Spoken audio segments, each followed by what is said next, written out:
वाहेगुरु जी का खालसा, वाहेगुरु जी की फतेह। दोस्तों, 24 और 25 दिसंबर को अपना साहिबजादों की शहादत को समर्पित शहीदी गुरपुरब मनाए गए थे। 24 तारीख की रात का जो दीवान था वो तो मैं आप लोगों के लिए अपलोड कर चुका हूँ, और 25 तारीख का जो दिन का सुबह का दीवान था वो अभी मैं आज 5 जनवरी को एडिट करने लगा था। तो उसमें जो बच्चे थे, बच्चों ने ज़्यादा परफॉर्मेंस दी थी। बच्चों ने ज़्यादा अपना कॉम्पिटिशन्स हुए थे, जिसमें अलग अलग एज ग्रुप के, जिसमें जिनको फर्स्ट सेकंड थर्ड प्राइज़ मिला था, कीर्तन में या कविताओं में या अपना लेक्चर में। तो उन बच्चों ने अपना परफॉर्मेंस दी थी वहाँ पे। तो वीडियो थोड़ा सा लंबा हो रहा था, पर मुझे लगता है कि जो हमारे सम्मानीय बाहर से रागी जत्थे या लेक्चर देने वाले आए थे, उनको मैंने 24 तारीख के उसमें आप लोगों को डिटेल में दिखाया है। तो मेरे मन में ये विचार आ रहा है कि मैं उस पोर्शन को थोड़ा सा छोटा कर दूं, और जो लोकल बच्चों ने हिम्मत करके माइक पे, क्योंकि स्टेज पे आके बोलना या कीर्तन करना नए बच्चों के लिए थोड़ा सा वो है, और उनकी हौसला अफजाई होनी चाहिए। तो मुझे लगता है कि उस पोर्शन को मैं अनकट किए हुए आप लोगों के लिए मतलब अपलोड करूं। और अगर टाइम का ऐसा लगेगा कि वीडियो बहुत लंबा हो रहा है, तो जो बाहर से आए हुए कीर्तनी जत्थे या कथावाचक थे, उनका वहाँ से टाइम में थोड़ा सा कट कर दूंगा। बस मैंने स्टार्टिंग में आपको जानकारी दे दूं, इसलिए ये वीडियो आज 5 तारीख को बनाया है। और वाहेगुरु जी का खालसा, वाहेगुरु जी की फतेह। वाहेगुरु जी का खालसा, वाहेगुरु जी की फतेह। दोस्तों, आज 25 दिसंबर है, और यहाँ पे भोपाल में टीटी नगर गुरुद्वारा साहब में अपना साहिबजादों का शहीदी गुरपुरब मनाया जा रहा है, और मैं उसके लिए घर से निकल रहा हूँ। अभी सुबह के 10:15 बजे हैं।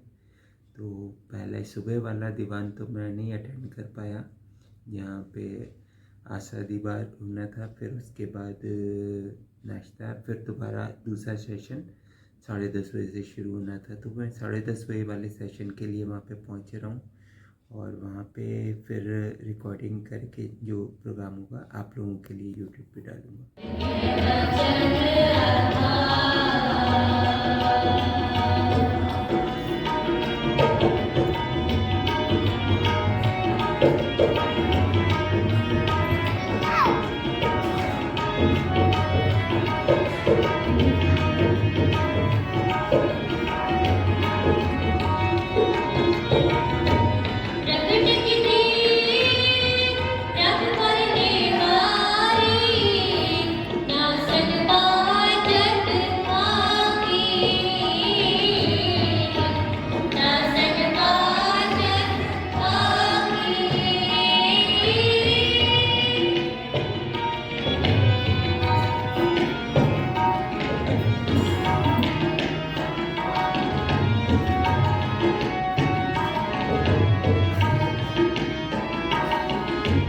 चल के, क्योंकि आप देखेंगे साहिब श्री ह्यूमन राइट्स वास्ते जी सब तो पहली शहीदी हुई है साहिब श्री गुरु अर्जन देव जी, और उस तो बाद श्री गुरु तेग बहादुर जी तो लैके छोटे साहिबजादे की शहीदी तक माता गुजरी जी का जरा रोल है वो बहुत ही सिग्निफिकेंट है, जरा मॉरल बूस्ट अप करने वास्ते पहले सिख फौज फिर खालसा फौज वास्ते सी सानू है देखना है साथ संगत जी जो कलगीधर पातशाह साहब जी के साहबजादे सन, वो जुल्म के अगे झुके नहीं, सगों उन्होंने हुकूमत दी अखां में अखां पाके जुल्म का टाकरा किया।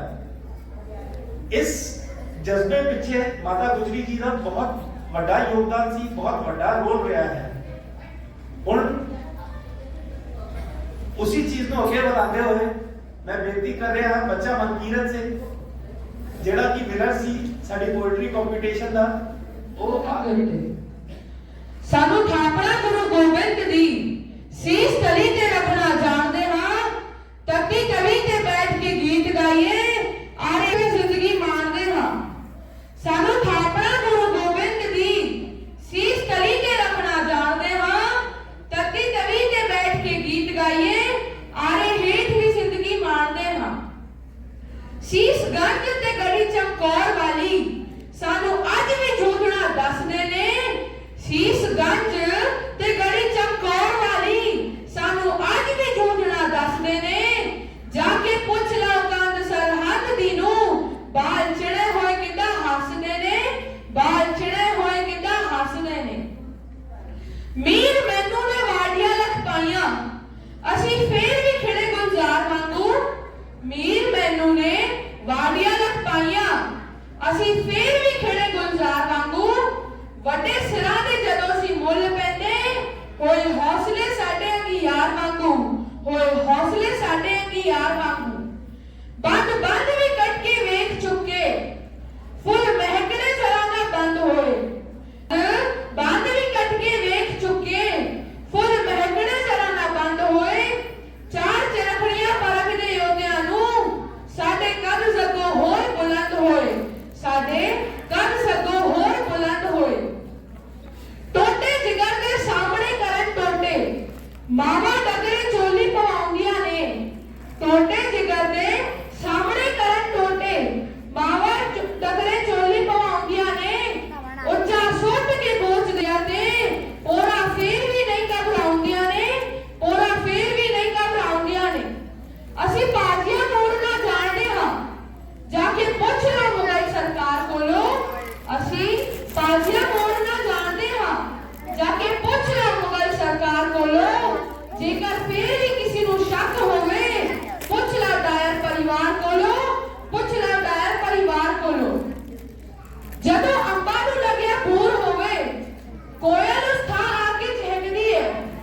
ਜਦੋਂ ਅੰਬਾਂ ਨੂੰ ਲੱਗਿਆ ਬੂਰ ਹੋਵੇ, ਕੋਇਲ ਉਸ ਥਾਂ ਆ ਕੇ ਚਹਿਕਦੀ ਹੈ। ਜਿੱਥੇ ਜਿੱਥੇ ਸ਼ਹੀਦਾਂ ਦਾ ਰक्त ਡੁੱਲੇ, ਉੱਥੇ ਫਸਲ ਗੁਲਾਬ ਦੀ ਮਹਿਕਦੀ ਹੈ, ਉੱਥੇ ਫਸਲ ਗੁਲਾਬ ਦੀ ਮਹਿਕਦੀ ਹੈ। ਸਾਡੀ ਪਿੱਠ ਤੇ ਖੜਾ ਇਤਿਹਾਸ ਸਾਡਾ, ਸਾਨੂੰ ਮਾਣ ਹੈ ਲਹੂ ਦੇ ਰੰਗ ਉੱਤੇ। ਸਾਡੀ ਪਿੱਠ ਤੇ ਖੜਾ ਇਤਿਹਾਸ ਸਾਡਾ, ਸਾਨੂੰ ਮਾਣ ਹੈ ਲਹੂ ਦੇ ਰੰਗ ਉੱਤੇ। ਅਸੀਂ ਜਾਣਦੇ ਹਾਂ ਕਿੰਝ ਕੁਰਬਾਨ ਹੋਣਾ ਆਪਣੇ ਧਰਮ ਦੀ ਇੱਕ ਇੱਕ ਮੰਗ ਉੱਤੇ, ਆਪਣੇ ਧਰਮ ਦੀ ਇੱਕ ਇੱਕ ਮੰਗ ਉੱਤੇ। ਵਾਹਿਗੁਰੂ ਜੀ ਕਾ ਖਾਲਸਾ, ਵਾਹਿਗੁਰੂ ਜੀ ਕੀ ਫਤਿਹ। ਬੋਲੇ ਸੋ ਨਿਹਾਲ।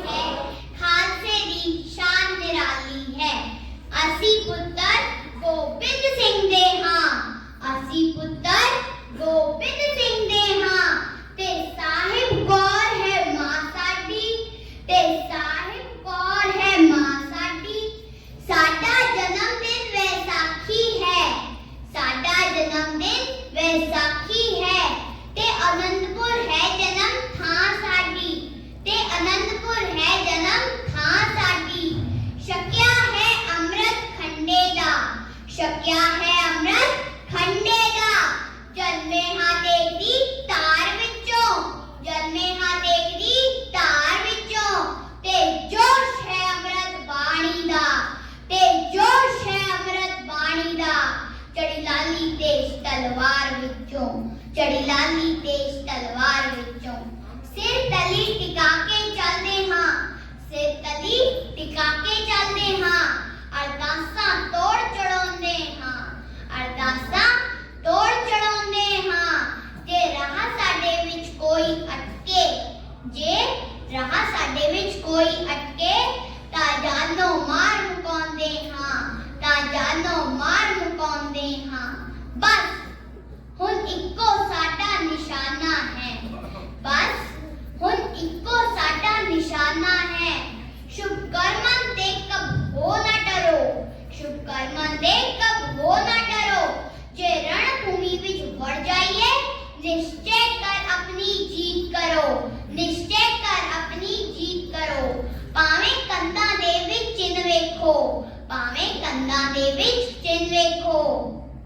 चढ़खड़ियां ते चाहे चार दे चाहे चार दियो बंद बंद भी साडे कट वेखो बंद बंद भी साडे कट वेखो खोपड़ भी सिरों उतार दियो खोपड़ भी सिरों उतार दियो कंधा चो वाज ए आवेगी कंधा चो वाज ए आवेगी जालिमा का निशान मिटाना है जालिमा का निशान मिटाना है उतरे हुए खोपड़ बोलेंगे उतरे हुए खोपड़ बोलेंगे जुल्माता बीज मुकाना है जुल्माता बीज मुकाना है चढ़खड़ियां ते चढ़ के हंसांगे चढ़खड़ियां ते चढ़ के हंसांगे जब जीता पाठ सुनावांगे जब जीता पाठ सुनावांगे लहू पाके अपने पुत्रादा लहू पाके अपने पुत्रादा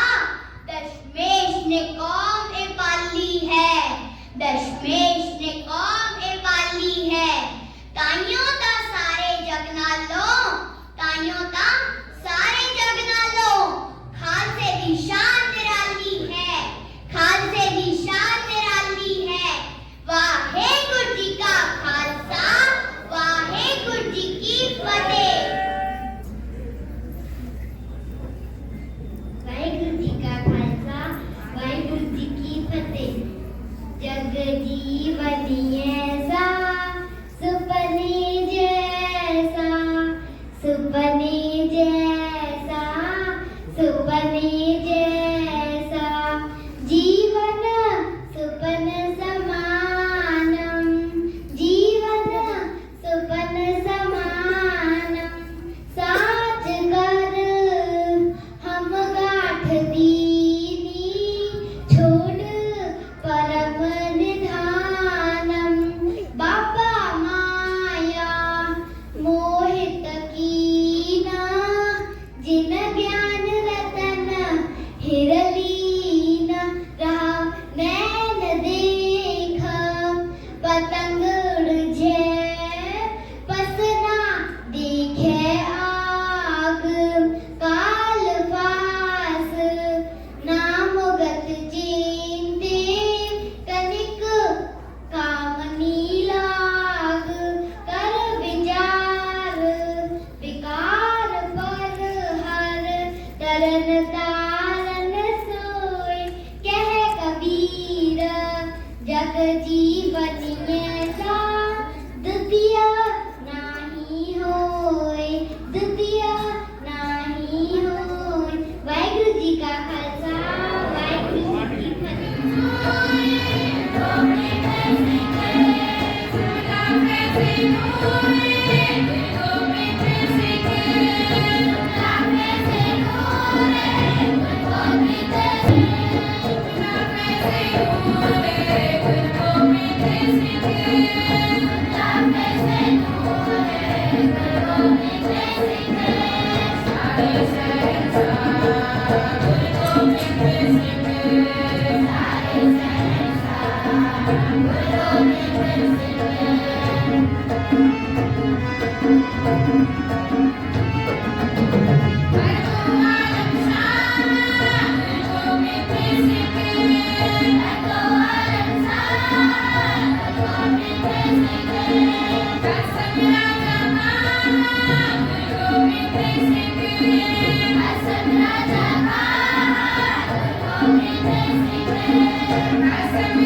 Bye.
जय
ਬਹਾਦਰੀ ਬਾਰੇ ਇਤਿਹਾਸ ਨੂੰ ਸਾਂਝਾ ਕਰਨ ਲੱਗੀ ਹਾਂ।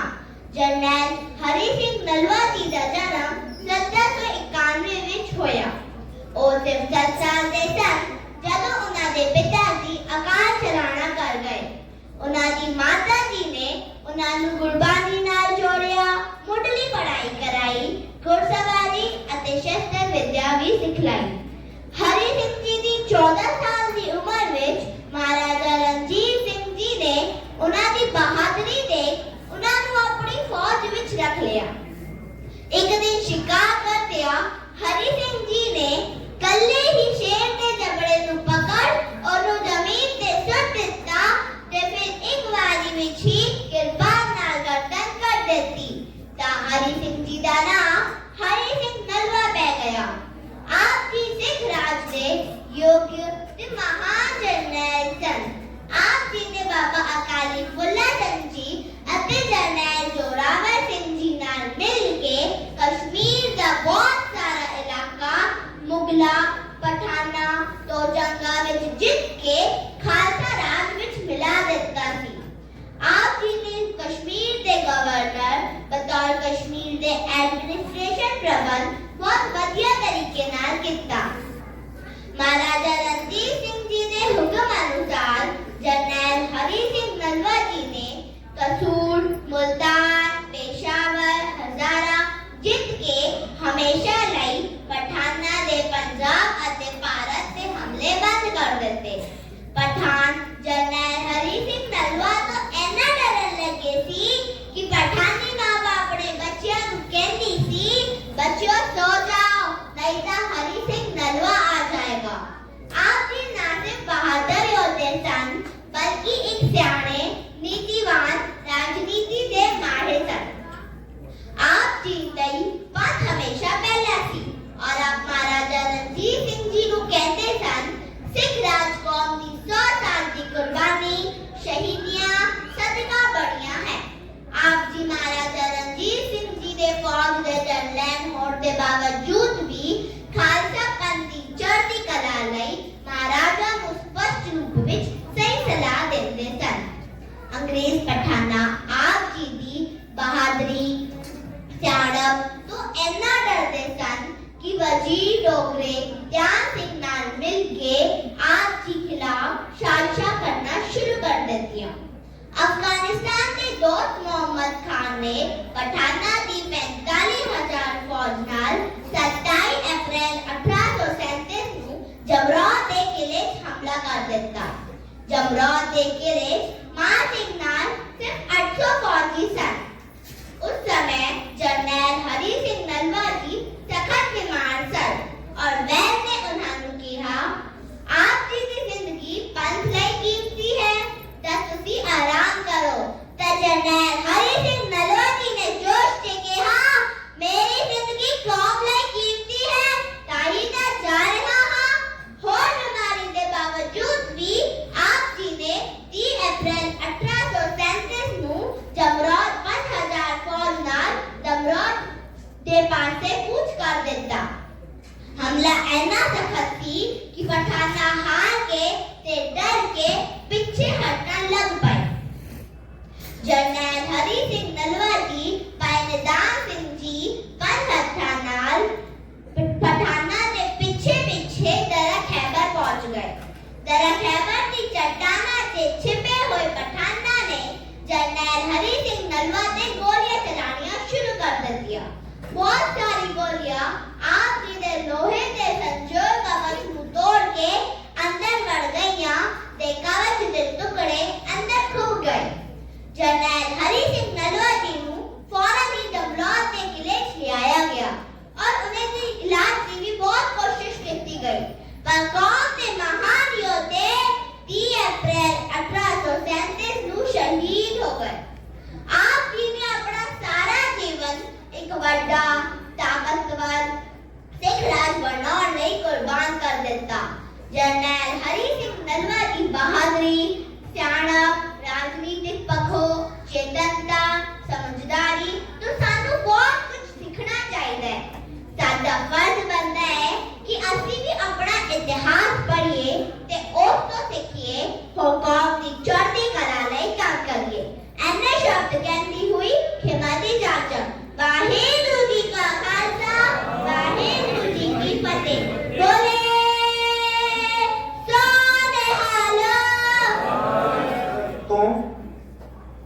किया, प्रचारक का डिप्लोमा किया। उपरंत आप जी 12 साल तक बतौर हेड ग्रंथी और कथावाचक ਵੱਖ-ਵੱਖ ਸਟੇਜਾਂ ਤੋਂ ਸੇਵਾ ਨਿਭਾਉਂਦੇ ਰਹੇ ਅਤੇ 2012 ਤੋਂ ਹੁਣ ਤੱਕ ਆਪ ਜੀ ਸ਼੍ਰੋਮਣੀ ਗੁਰਦੁਆਰਾ ਪ੍ਰਬੰਧਕ ਕਮੇਟੀ ਅੰਮ੍ਰਿਤਸਰ ਦੇ ਅਧੀਨ ਧਰਮ ਪ੍ਰਚਾਰ ਦੀ ਸੇਵਾ ਨਿਭਾ ਰਹੇ ਹਨ। प्रेजेंटली आप गुरुद्वारा नौवीं पातशाही बाबा बकाला साहब विखे कथावाचक की सेवा निभा रहे हैं। साथ संगत जी, आपने भाई साहब को गुरुद्वारा मंजी साहब दीवान हॉल श्री अमृतसर तो गुरुद्वारा बंगला साहब गुरुद्वारा सीसगंज साहब दिल्ली तो लाइव कथा विचारण करते अनेका वारी सुनिया होगा। मैं आप जी का बहुत धन्यवादी हाँ कि आपने बहुत शॉर्ट नोटिस से साडी रिक्वेस्ट को मंदिया होया सानू इत्थे आके निवाजिया है। ਹੁਣ 50 ਮਿੰਟ ਵਾਸਤੇ ਭਾਈ ਸਾਹਿਬ ਭਾਈ ਬਲਦੇਵ ਸਿੰਘ ਜੀ ਆਪ ਨਾਲ ਵਿਚਾਰਾਂ ਦੀ ਸਾਂਝ ਕਰਨਗੇ।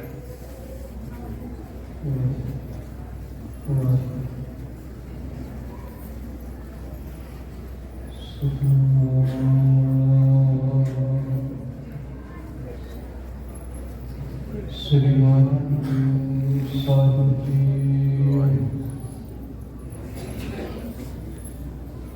गगन तमामा बाजे हो परियो शन का खेत जुमांड सूरमा आप जन को दाओ सूरा सो पहचानी है जो लगा दीन के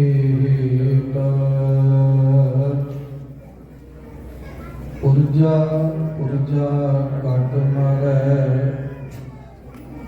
कबू ना शब खेत जो तो प्रेम खेलन का जाओ सिर धर तरी गली मेरी आओ एक मार के पैर तरी जय सिर विजय कान नाम जय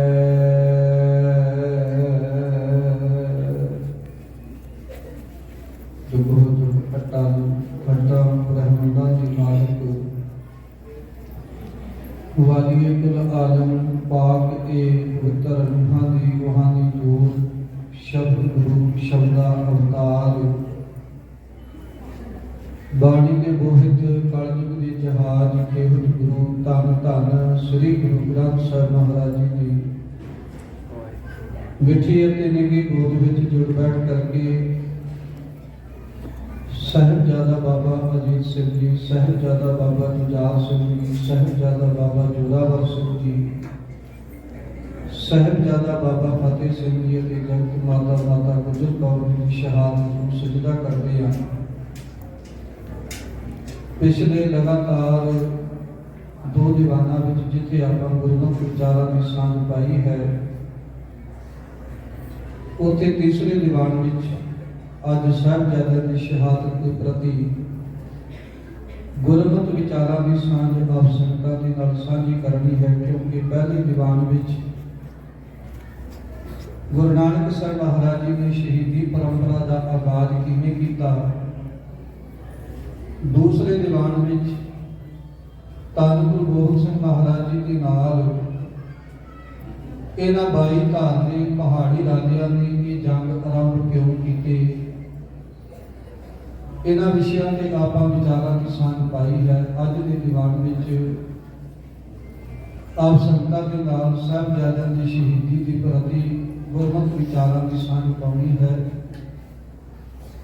ਧੰਨ ਗੁਰੂ ਗੋਬਿੰਦ ਸਿੰਘ ਮਹਾਰਾਜ ਜੀ ਦੀ ਲੱਖ ਕੇ ਜਿਗਰ ਇਹਨਾਂ ਸਾਹਿਬਜ਼ਾਦਿਆਂ ਦੀ ਸ਼ਹਾਦਤ ਦਾ ਕਾਰਨ ਕੀ ਸੀ, ਕਿਵੇਂ ਸ਼ਹਾਦਤਾਂ ਹੋਈਆਂ ਅਤੇ ਉਹਨਾਂ ਦੀ ਸ਼ਹਾਦਤ ਤੋਂ ਸਾਨੂੰ ਸਿੱਖਿਆ ਕੀ ਪ੍ਰਾਪਤ ਹੋਈ, ਸਬਕ ਕੀ ਪ੍ਰਾਪਤ ਹੁੰਦਾ ਹੈ, ਇਸ ਵਿਸ਼ੇ ਤਹਿਤ ਆਪਾਂ ਵਿਚਾਰਾਂ ਦੀ ਸਾਂਝ ਪਾਉਣੀ ਹੈ। ਆਓ ਗੁਰੂ ਸਾਹਿਬ ਜੀ ਦੀ ਅਸੀਸ ਦੇ ਪਾਤਰ ਬਣਦੇ ਹਾਂ, ਰਸਨਾ ਦੀ ਸਾਂਝ ਬਣਾਉਂਦੇ ਹਾਂ, ਗੁਰੂ ਸਾਹਿਬ ਜੀ ਦੇ ਮੁਬਾਰਕ ਚਰਨਾਂ ਵਿੱਚ ਸਜਦਾ ਕਰਦੇ ਹਾਂ, ਇੱਕੋ ਵਾਰੀ ਕਹਿਣ ਤੇ ਫਤਿਹ ਦੀ ਸਾਂਝ ਕਰਦੇ ਹਾਂ। ਗੱਜ ਕੇ ਆਖੀਏ ਵਾਹਿਗੁਰੂ ਜੀ ਕਾ ਖਾਲਸਾ ਵਾਹਿਗੁਰੂ ਜੀ ਕੀ ਫਤਿਹ। ਜਦ ਦੁੱਧਾ ਖੂਨ ਸ਼ਹੀਦਾਂ ਦਾ, ਤਕਦੀਰ ਬਦਲਦੀ ਕੌਮਾਂ ਦੀ, ਰੱਬੀਆਂ ਨਾਲ ਖੋਪੜ ਰਹਿੰਦੀ ਜਾਨ, ਤਸਵੀਰ ਬਦਲਦੀ ਕੌਮਾਂ ਦੀ। जिस जा देश कुल कौम के बच्चे दे सकते हैं उन बलिदान, उनका वर्तमान कुछ भी हो, भविष्य है महामहान, भविष्य है महामहान। सो साड़ी कौम के जिन्हां साहिबजादियां ने धन गुरु कलगीधर पिता तो जो आदर्श प्राप्त किए सन, उन्होंने आदर्शों के चलदे होइयां अपने आप ही कुर्बान कर दिता। जिवें कि अज अमृत वेले दी दीवाना विच असीं विचार साझे करदे सां कि जिस वक्त पहाड़ी राजियां ने, 22 धार के राजियां ने कतल हो के 8 महीनों तक आनंदपुर साहिब में घेरा पा के रखिया, आखिर हौसले टुटते हुए देख के वजीर खान सरहद का सूबेदार और बहुत सारे पहाड़ी राजियां ने आदि औरंगजेब ने कसमां खा के धन गुरु गोबिंद सिंह जी के चरणों में फरियाद की, एक बार आनंदपुर शहर का किला खाली कर दो, साडी भी दुनिया की इज्जत रह जाए। इत्थों तक करान दियां भी कसमां खादियां, आटे की गौ बना के भी कसमां खादियां, पर कसमां खा के मुकर गए। जब गुरु साहब जी ने अधी रात के समय आनंदपुर साहब का किला खाली किया, बड़े बेअंत के नाल धन गुरु गोबिंद सिंह महाराज जी के नाल 500 के करीब गुरु के सिखां का जथा इस वक्त चलता जा रहा है। अजे कीरतपुर साहब नहीं पहुंचे कि पहाड़ी राजियां ने अपनी कसमां सिक्के ते टंग के सतगुरु पातशाह जी का उत्ते आके हमला कर दिता। उन्हां दा भाव अर्थ यह भी सी कि जे गुरु साहब जी आनंदपुर शहर रह के इत्थे बने हुए किलियां में बेअंत के अनुसार साडा किसी पासे भी अज तक कोई वाह नहीं चल सकिया ते ना ही अगे चल सकना है। ते एक बार गुरु साहब जी आनंदपुर खाली कर देन ते साडा जिहड़ा अगे जंग है वो सानू करना सुखाला हो जाएगा। अज कीरतपुर साहब तक गुरु साहब जी पहुंचे ने, पिछले पासे तो इन्हां ने सारियां कसमां तोड़दियां होइयां पहाड़ी राजियां ने गुरु साहब जी के उत्ते आके हमला कर दिता। धन गुरु गोबिंद सिंह महाराज जी के फरजंद भाई उदय सिंह जिन्हां ने कंध बन के, दीवार बन के कुछ घंटियां तक मुगल फौजां का टाकरा किया अते दीवार बन के खड़े। इत्थों तक रात के हनेरे विच मुगल फौजां नूं यह भी भुलेखा बनिया रहा कि जिस बहादुरी के नाल, जिस सूरमताई के नाल भाई उदय सिंह जी जंग कर रहे हैं, उन्होंने लग्या शायद इदां की जंग केवल गुरु गोबिंद सिंह जी कर सकते। कई घंटे भुलेखे विच पए गए। 100 तो वधीक गुरु के सिखां का जथा लगे भाई उदय सिंह कई घंटिया तक दीवार बन के जिथे मुगल फौजां नूं रोक के रखते हैं, उन्होंने नाल जंगी मैदान के अंदर टाकरा करते हैं। उत्ते जिस वक्त भाई उदय सिंह शहीद हो गए, मुगल फौजां ते एक बार फिर भुलेखा कर लिया कि आपां धन गुरु गोबिंद सिंह महाराज नूं अज जंगी मैदान के अंदर शहीद कर लिया। पर जब समागत के बाद में पता लग्या, उन्होंने होश उड़ गए, ये गुरु गोबिंद सिंह नहीं, ये तो धन गुरु कलगीधर पिता जी वो सिख ने जिन्होंने केसरी चंद का सिर जंगे मैदान के अंदर जाके लड़िया सी। भाव ये गुरु कलगीधर पिता जी वीर बहादुर भाई उदय सिंह इदों भी भुलेखा बनिया रहा कुछ समय वास्ते। फिर अगे सरसा नदी के किनारे ते पहुंचे। बदकिस्मती है साडी कौम की साध संगत है। मैं अक्सर बहुत गुरुद्वारियां दे विच ये वेखिया ते अपने जीवन दे विच भी कईयां दी ये गल तकी, असीं सौखे वेले भी नितनेम त्याग दिता। असीं सौखे वेले भी नितनेम त्याग दिता। जदों अमृत वेला होया, सरसा नदी के किनारे ते सतगुरु परवार साहब पहुंचे। सारी रात चलते भी, सारा दिन चलते चलते जदों सरसा नदी के किनारे ते पहुंचे ते साध संगत मुगल फौजां चढ़ाई करके फिर करीब आ गई। अमृत वेला हो चुकिया सी। ਧੰਨ ਗੁਰੂ ਗੋਬਿੰਦ ਸਿੰਘ ਮਹਾਰਾਜ ਜੀ ਨੇ ਗੁਰੂ ਕੇ ਸਿੱਖਾਂ ਨੂੰ ਕਿਹਾ, ਗੁਰੂ ਕੇ ਸਿੱਖੋ ਅੰਮ੍ਰਿਤ ਵੇਲਾ ਹੋ ਗਿਆ, ਆਪਾਂ ਅੰਮ੍ਰਿਤ ਵੇਲੇ ਦੀ ਸੰਭਾਲ ਕਰੀਏ। ਔਰ ਸਾਧ ਸੰਗਤ ਉਸ ਵਕਤ ਇੱਕ ਪਾਸੇ ਅੰਮ੍ਰਿਤ ਵੇਲੇ ਪਹਿਲਾਂ ਨਿਤਨੇਮ ਦੀ ਬਾਣੀਆਂ ਤੇ ਜਾਪ ਹੋਏ, ਉਪਰੰਤ ਆਸਾ ਜੀ ਦੀ ਵਾਰਤਾ ਕੀਰਤਨ ਹੋਇਆ। ਇੱਥੇ ਮੈਂ ਇੱਕ ਬੇਨਤੀ ਕਹਿਣੀ ਚਾਹੁੰਦਾ, ਕਿਉਂਕਿ ਪ੍ਰਬੰਧਕ ਸੱਜਣਾ ਵੱਲ ਇਹ ਵੀ ਹੁਕਮ ਹੋਇਆ ਕਿ ਆਪਾਂ ਕੱਲਾ ਇਤਿਹਾਸ ਸੁਣਨਾ ਹੀ ਨਹੀਂ, ਇਤਿਹਾਸ ਤੋਂ ਕੁਝ ਸਿੱਖਿਆਵਾਂ ਵੀ ਪ੍ਰਾਪਤ ਕਰਨੀਆਂ, ਇਸ ਵਿਸ਼ੇ ਤੱਕ ਵੀ ਆਪਾਂ ਵਿਚਾਰ ਸਾਂਝੇ ਕਰੀਏ। ਸਤ ਸੰਗਤ ਅੰਮ੍ਰਿਤ ਵੇਲਾ ਹੋ ਗਿਆ, ਨਿਤਨੇਮ ਹੋਇਆ, ਉਪਰੰਤ ਆਸਾ ਜੀ ਦੀ ਵਾਰਤਾ ਕੀਰਤਨ ਹੋਇਆ। ਗੁਰੂ ਕੇ ਸਿੱਖਾਂ ਨੇ ਸਮੁੱਚੀ ਸੰਗਤ ਨੇ ਬੈਠ ਕੇ ਅੰਮ੍ਰਿਤਮਈ ਬਾਣੀ ਦਾ ਕੀਰਤਨ ਸਰਵਣ ਕੀਤਾ।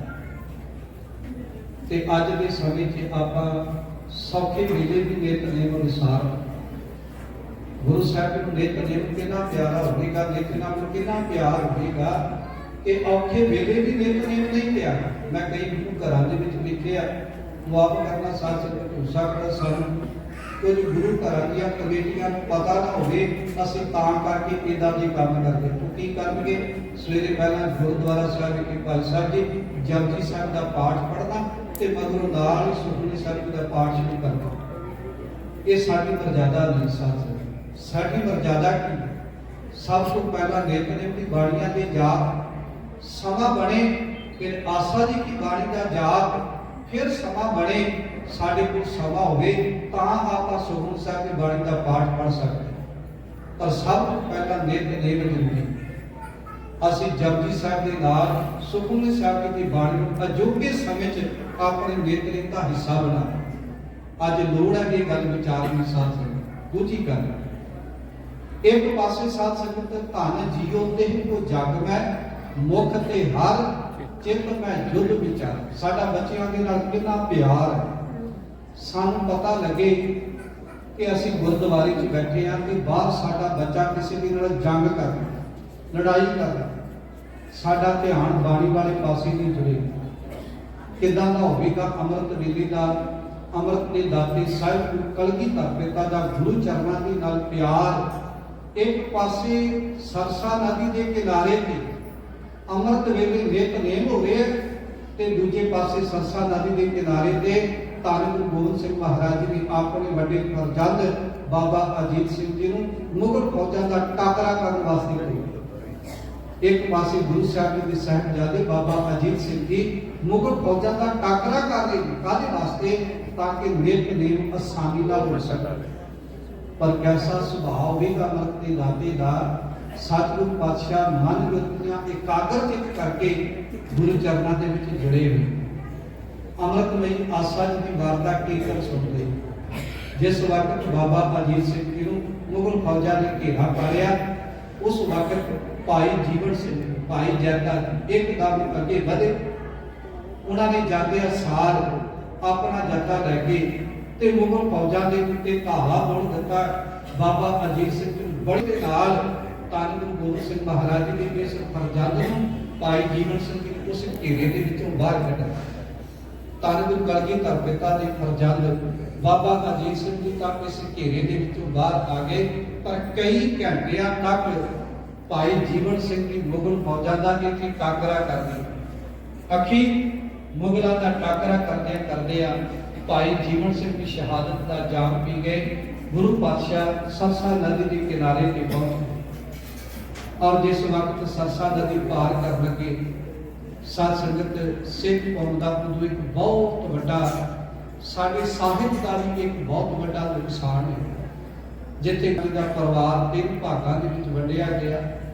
ਅਨੰਦਪੁਰ ਸ਼ਹਿਰ ਦੇ ਅੰਦਰ ਲਿਖਿਆ ਹੋਇਆ ਕਵੀ ਜਨਾਂ ਦਾ ਬਹੁਤ ਸਾਰਾ ਸਾਹਿਤ, ਵਿਦਿਆ ਸਾਗਰ ਗ੍ਰੰਥ 9 ਮਣ ਦੇ ਕਰੀਬ ਉਸ ਗ੍ਰੰਥ ਦਾ ਭਾਰ, ਇਹਦਾ ਵੱਡਾ ਗ੍ਰੰਥ ਨੂੰ ਪਤਾ ਨਹੀਂ ਕਿੰਨਾ ਕੁ ਸਾਹਿਤ ਹੈ।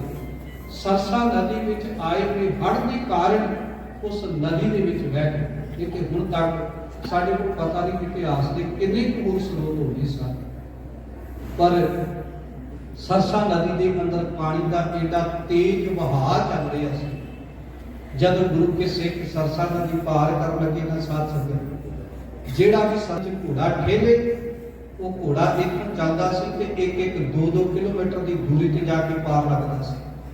ਕਈ ਸਿੱਖ ਐਸੇ ਸਨ ਜਿਹੜੇ ਸਰਸਾ ਨਦੀ ਦੇ ਪਾਣੀ ਦੇ ਵਹਾਅ ਦੇ ਵਿੱਚ ਬਹਿ ਗਏ, ਕਿਉਂਕਿ ਅੱਜ ਕੱਲ੍ਹ ਦੇ ਦਿਨ ਸਨ। ਅੱਜ ਵੀ ਦੇਖੋ ਪੰਜਾਬ ਦੀ ਧਰਤੀ ਤੇ ਕਿੰਨੀ ਧੁੰਦ ਪੈ ਰਹੀ, ਔਰ ਕਿਦਾਂ ਦਾ ਉਦੋਂ ਮਾਹੌਲ ਹੋਵੇਗਾ ਕਿ ਇੱਕ ਬਸਤਰ ਗਿੱਲੀ ਹੋ ਜਾਣੀ, ਇੱਕ ਸਾਜੋ ਸਮਾਨ ਦਾ ਫਿਕਰ, ਇੱਕ ਸਰਸਾ ਨਦੀ ਦੇ ਤੇਜ਼ ਵਹਾਅ ਤੋਂ ਬਚਣ ਦਾ ਫਿਕਰ। ਔਰ ਇਹਨਾਂ ਕਰਦਿਆਂ ਗੁਰੂ ਸਾਹਿਬ ਜੀ ਦਾ ਪਰਿਵਾਰ ਸੰਸਕਾਰ ਕਰਦਿਆਂ ਤਿੰਨ ਭਾਗਾਂ ਵਿੱਚ ਵੰਡਿਆ ਗਿਆ। ਇੱਕ ਪਾਸੇ ਮਾਤਾ ਗੁਜਰ ਕੌਰ ਜੀ, ਉਹਨਾਂ ਦੇ ਨਾਲ ਗੁਰੂ ਕਲਗੀਧਰ ਪਿਤਾ ਦੇ ਦੋਨੇ ਛੋਟੇ ਫਰਜ਼ੰਦ ਬਾਬਾ ਜੋਰਾਵਰ ਸਿੰਘ ਜੀ ਤੇ ਬਾਬਾ ਫਤਿਹ ਸਿੰਘ। ਇੱਕ ਪਾਸੇ ਧੰਨ ਗੁਰੂ ਗੋਬਿੰਦ ਸਿੰਘ ਮਹਾਰਾਜ ਜੀ, ਉਹਨਾਂ ਦੇ ਨਾਲ ਦੋਨੇ ਵੱਡੇ ਫਰਜ਼ੰਦ ਬਾਬਾ ਅਜੀਤ ਸਿੰਘ ਜੀ, ਬਾਬਾ ਜੁਝਾਰ ਸਿੰਘ ਜੀ ਅਤੇ ਹੋਰ 40 ਦੇ ਕਰੀਬ ਸਿੱਖ, ਜਿਹੜੇ ਬੜੀ ਮੁਸ਼ਕਲ ਦੇ ਨਾਲ ਕੋਈ ਕਿਤੇ ਜਾ ਕੇ ਨਦੀ ਪਾਰ ਕਰਕੇ ਜੁੜਿਆ, ਕੋਈ ਕਿਤੇ ਜਾ ਕੇ ਜੁੜਿਆ। ਇਹਦਾ ਗੁਰੂ ਸਾਹਿਬ ਜੀ ਦਾ ਪਰਿਵਾਰ ਤਿੰਨ ਭਾਗਾਂ ਦੇ ਵਿੱਚ ਹੋ ਗਿਆ। ਇੱਕ ਪਾਸੇ ਭਾਈ ਮਣੀ ਸਿੰਘ ਜੀ ਅਤੇ ਉਹਨਾਂ ਦੇ ਨਾਲ ਦੋਨੇ ਮਾਤਾਵਾਂ ਮਾਤਾ ਸੁੰਦਰ ਕੌਰ ਜੀ ਅਤੇ ਮਾਤਾ ਸਾਹਿਬ ਕੌਰ ਜੀ, ਜਿਨ੍ਹਾਂ ਨੂੰ ਦਿੱਲੀ ਤੋਂ ਆਏ ਇੱਕ ਗੁਰੂ ਕੇ ਸਿੱਖ ਨੇ ਉਸ ਵਕਤ ਗੁਰੂ ਸਾਹਿਬ ਦੇ ਚਰਨਾਂ 'ਚ ਫਰਿਆਦ ਕੀਤੀ। ਭਾਈ ਮਣੀ ਸਿੰਘ ਜੀ ਆਪਣਾ ਮਾਤਾਵਾਂ ਨੂੰ ਨਾਲ ਲੈ ਕੇ ਹਰਿਦੁਆਰ ਦੇ ਰਸਤੇ ਤੋਂ ਹੁੰਦਿਆਂ ਹੋਇਆਂ ਦਿੱਲੀ ਦੀ ਧਰਤੀ ਤੇ ਪਹੁੰਚਿਆ। ਖੈਰ ਸਰਸਾ ਨਦੀ ਪਾਰ ਹੋ ਗਈ। ਸਾਰੀ ਰਾਤ ਛੋਟੇ ਪ੍ਰਚੰਦਾ ਦੀ ਕੁੰਨੇ ਵਾਸਕੀ ਦੀ ਝੁੱਗੀ ਦੇ ਵਿੱਚ ਗੁਜ਼ਾਰੀ। ਮਾਤਾ ਗੁਜਰ ਕੌਰ ਜੀ ਨੇ ਸਾਹਿਬਜ਼ਾਦਿਆਂ ਨੂੰ ਛਾਤੀ ਨਾਲ ਲਾ ਕੇ ਰਾਤ ਦੇ ਹਨੇਰੇ ਦੇ ਵਿੱਚ ਉੱਥੇ ਸਾਰੀ ਰਾਤ ਨਿਕਲ ਗਈ।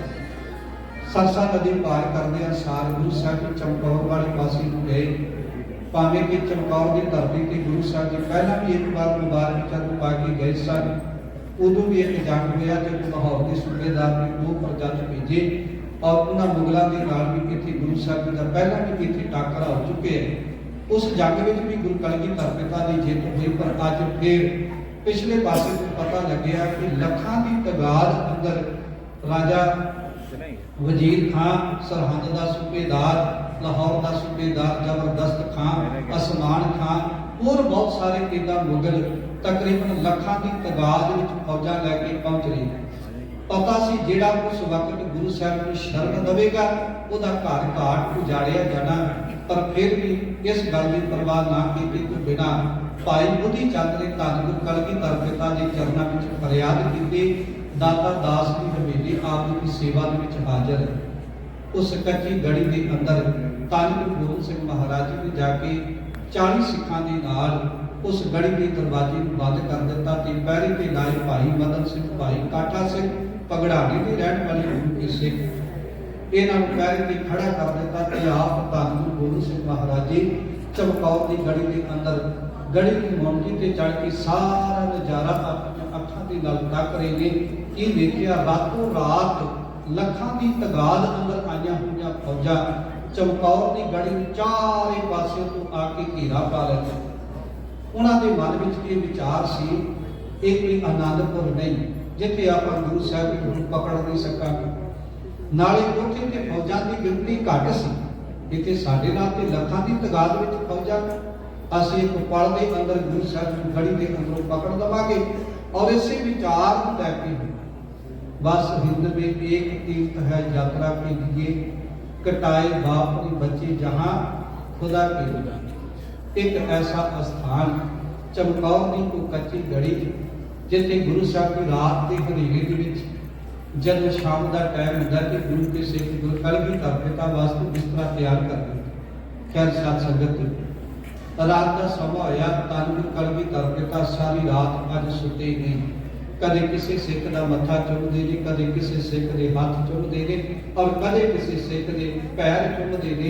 अज बड़े प्यार नाल गुरु कलगीधर पिता ने इन्हां सिखां नूं निहारिया, क्योंकि एक भुखण भाणे गुरु के शेर ने। गुरु कलगीधर पिता कहते जिन्हां ने सवेरे मेरी खातर जंगे मैदान के अंदर जूझदियां होइयां अपने आपे नूं कुर्बान कर दिता। बड़ा प्यार किया गुरु कलगीधर पिता ने अपने उन्हां गुरु के सिखां दे।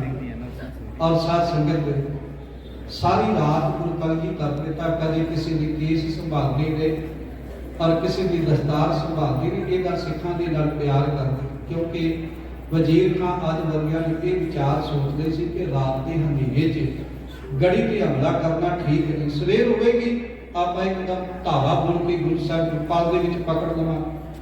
वाकई जदों सवेर होई, अमृत वेला होया, ਮੁਗਲ ਫੌਜਾਂ ਨੇ ਸਾਰੇ ਪਾਸਿਆਂ ਤੋਂ ਜੰਗ ਦਾ ਵੀਰ ਵਿਕਟ ਵਜਾਇਆ। ਧੰਨ ਗੁਰੂ ਕਲਗੀਧਰ ਪਿਤਾ ਨੇ ਬਣਾਈ ਹੋਈ ਵਿਉਂਤ ਦੇ ਅਨੁਸਾਰ ਗੜੀ ਦੇ ਵਿੱਚੋਂ 5 ਸਿੱਖਾਂ ਦਾ ਜਥਾ ਜਿਹੜਾ ਸੀ ਉਹ ਜੰਗੇ ਮੈਦਾਨ ਦੇ ਅੰਦਰ ਵਿਕਟ ਵਾਸਤੇ ਟੁਰੇ।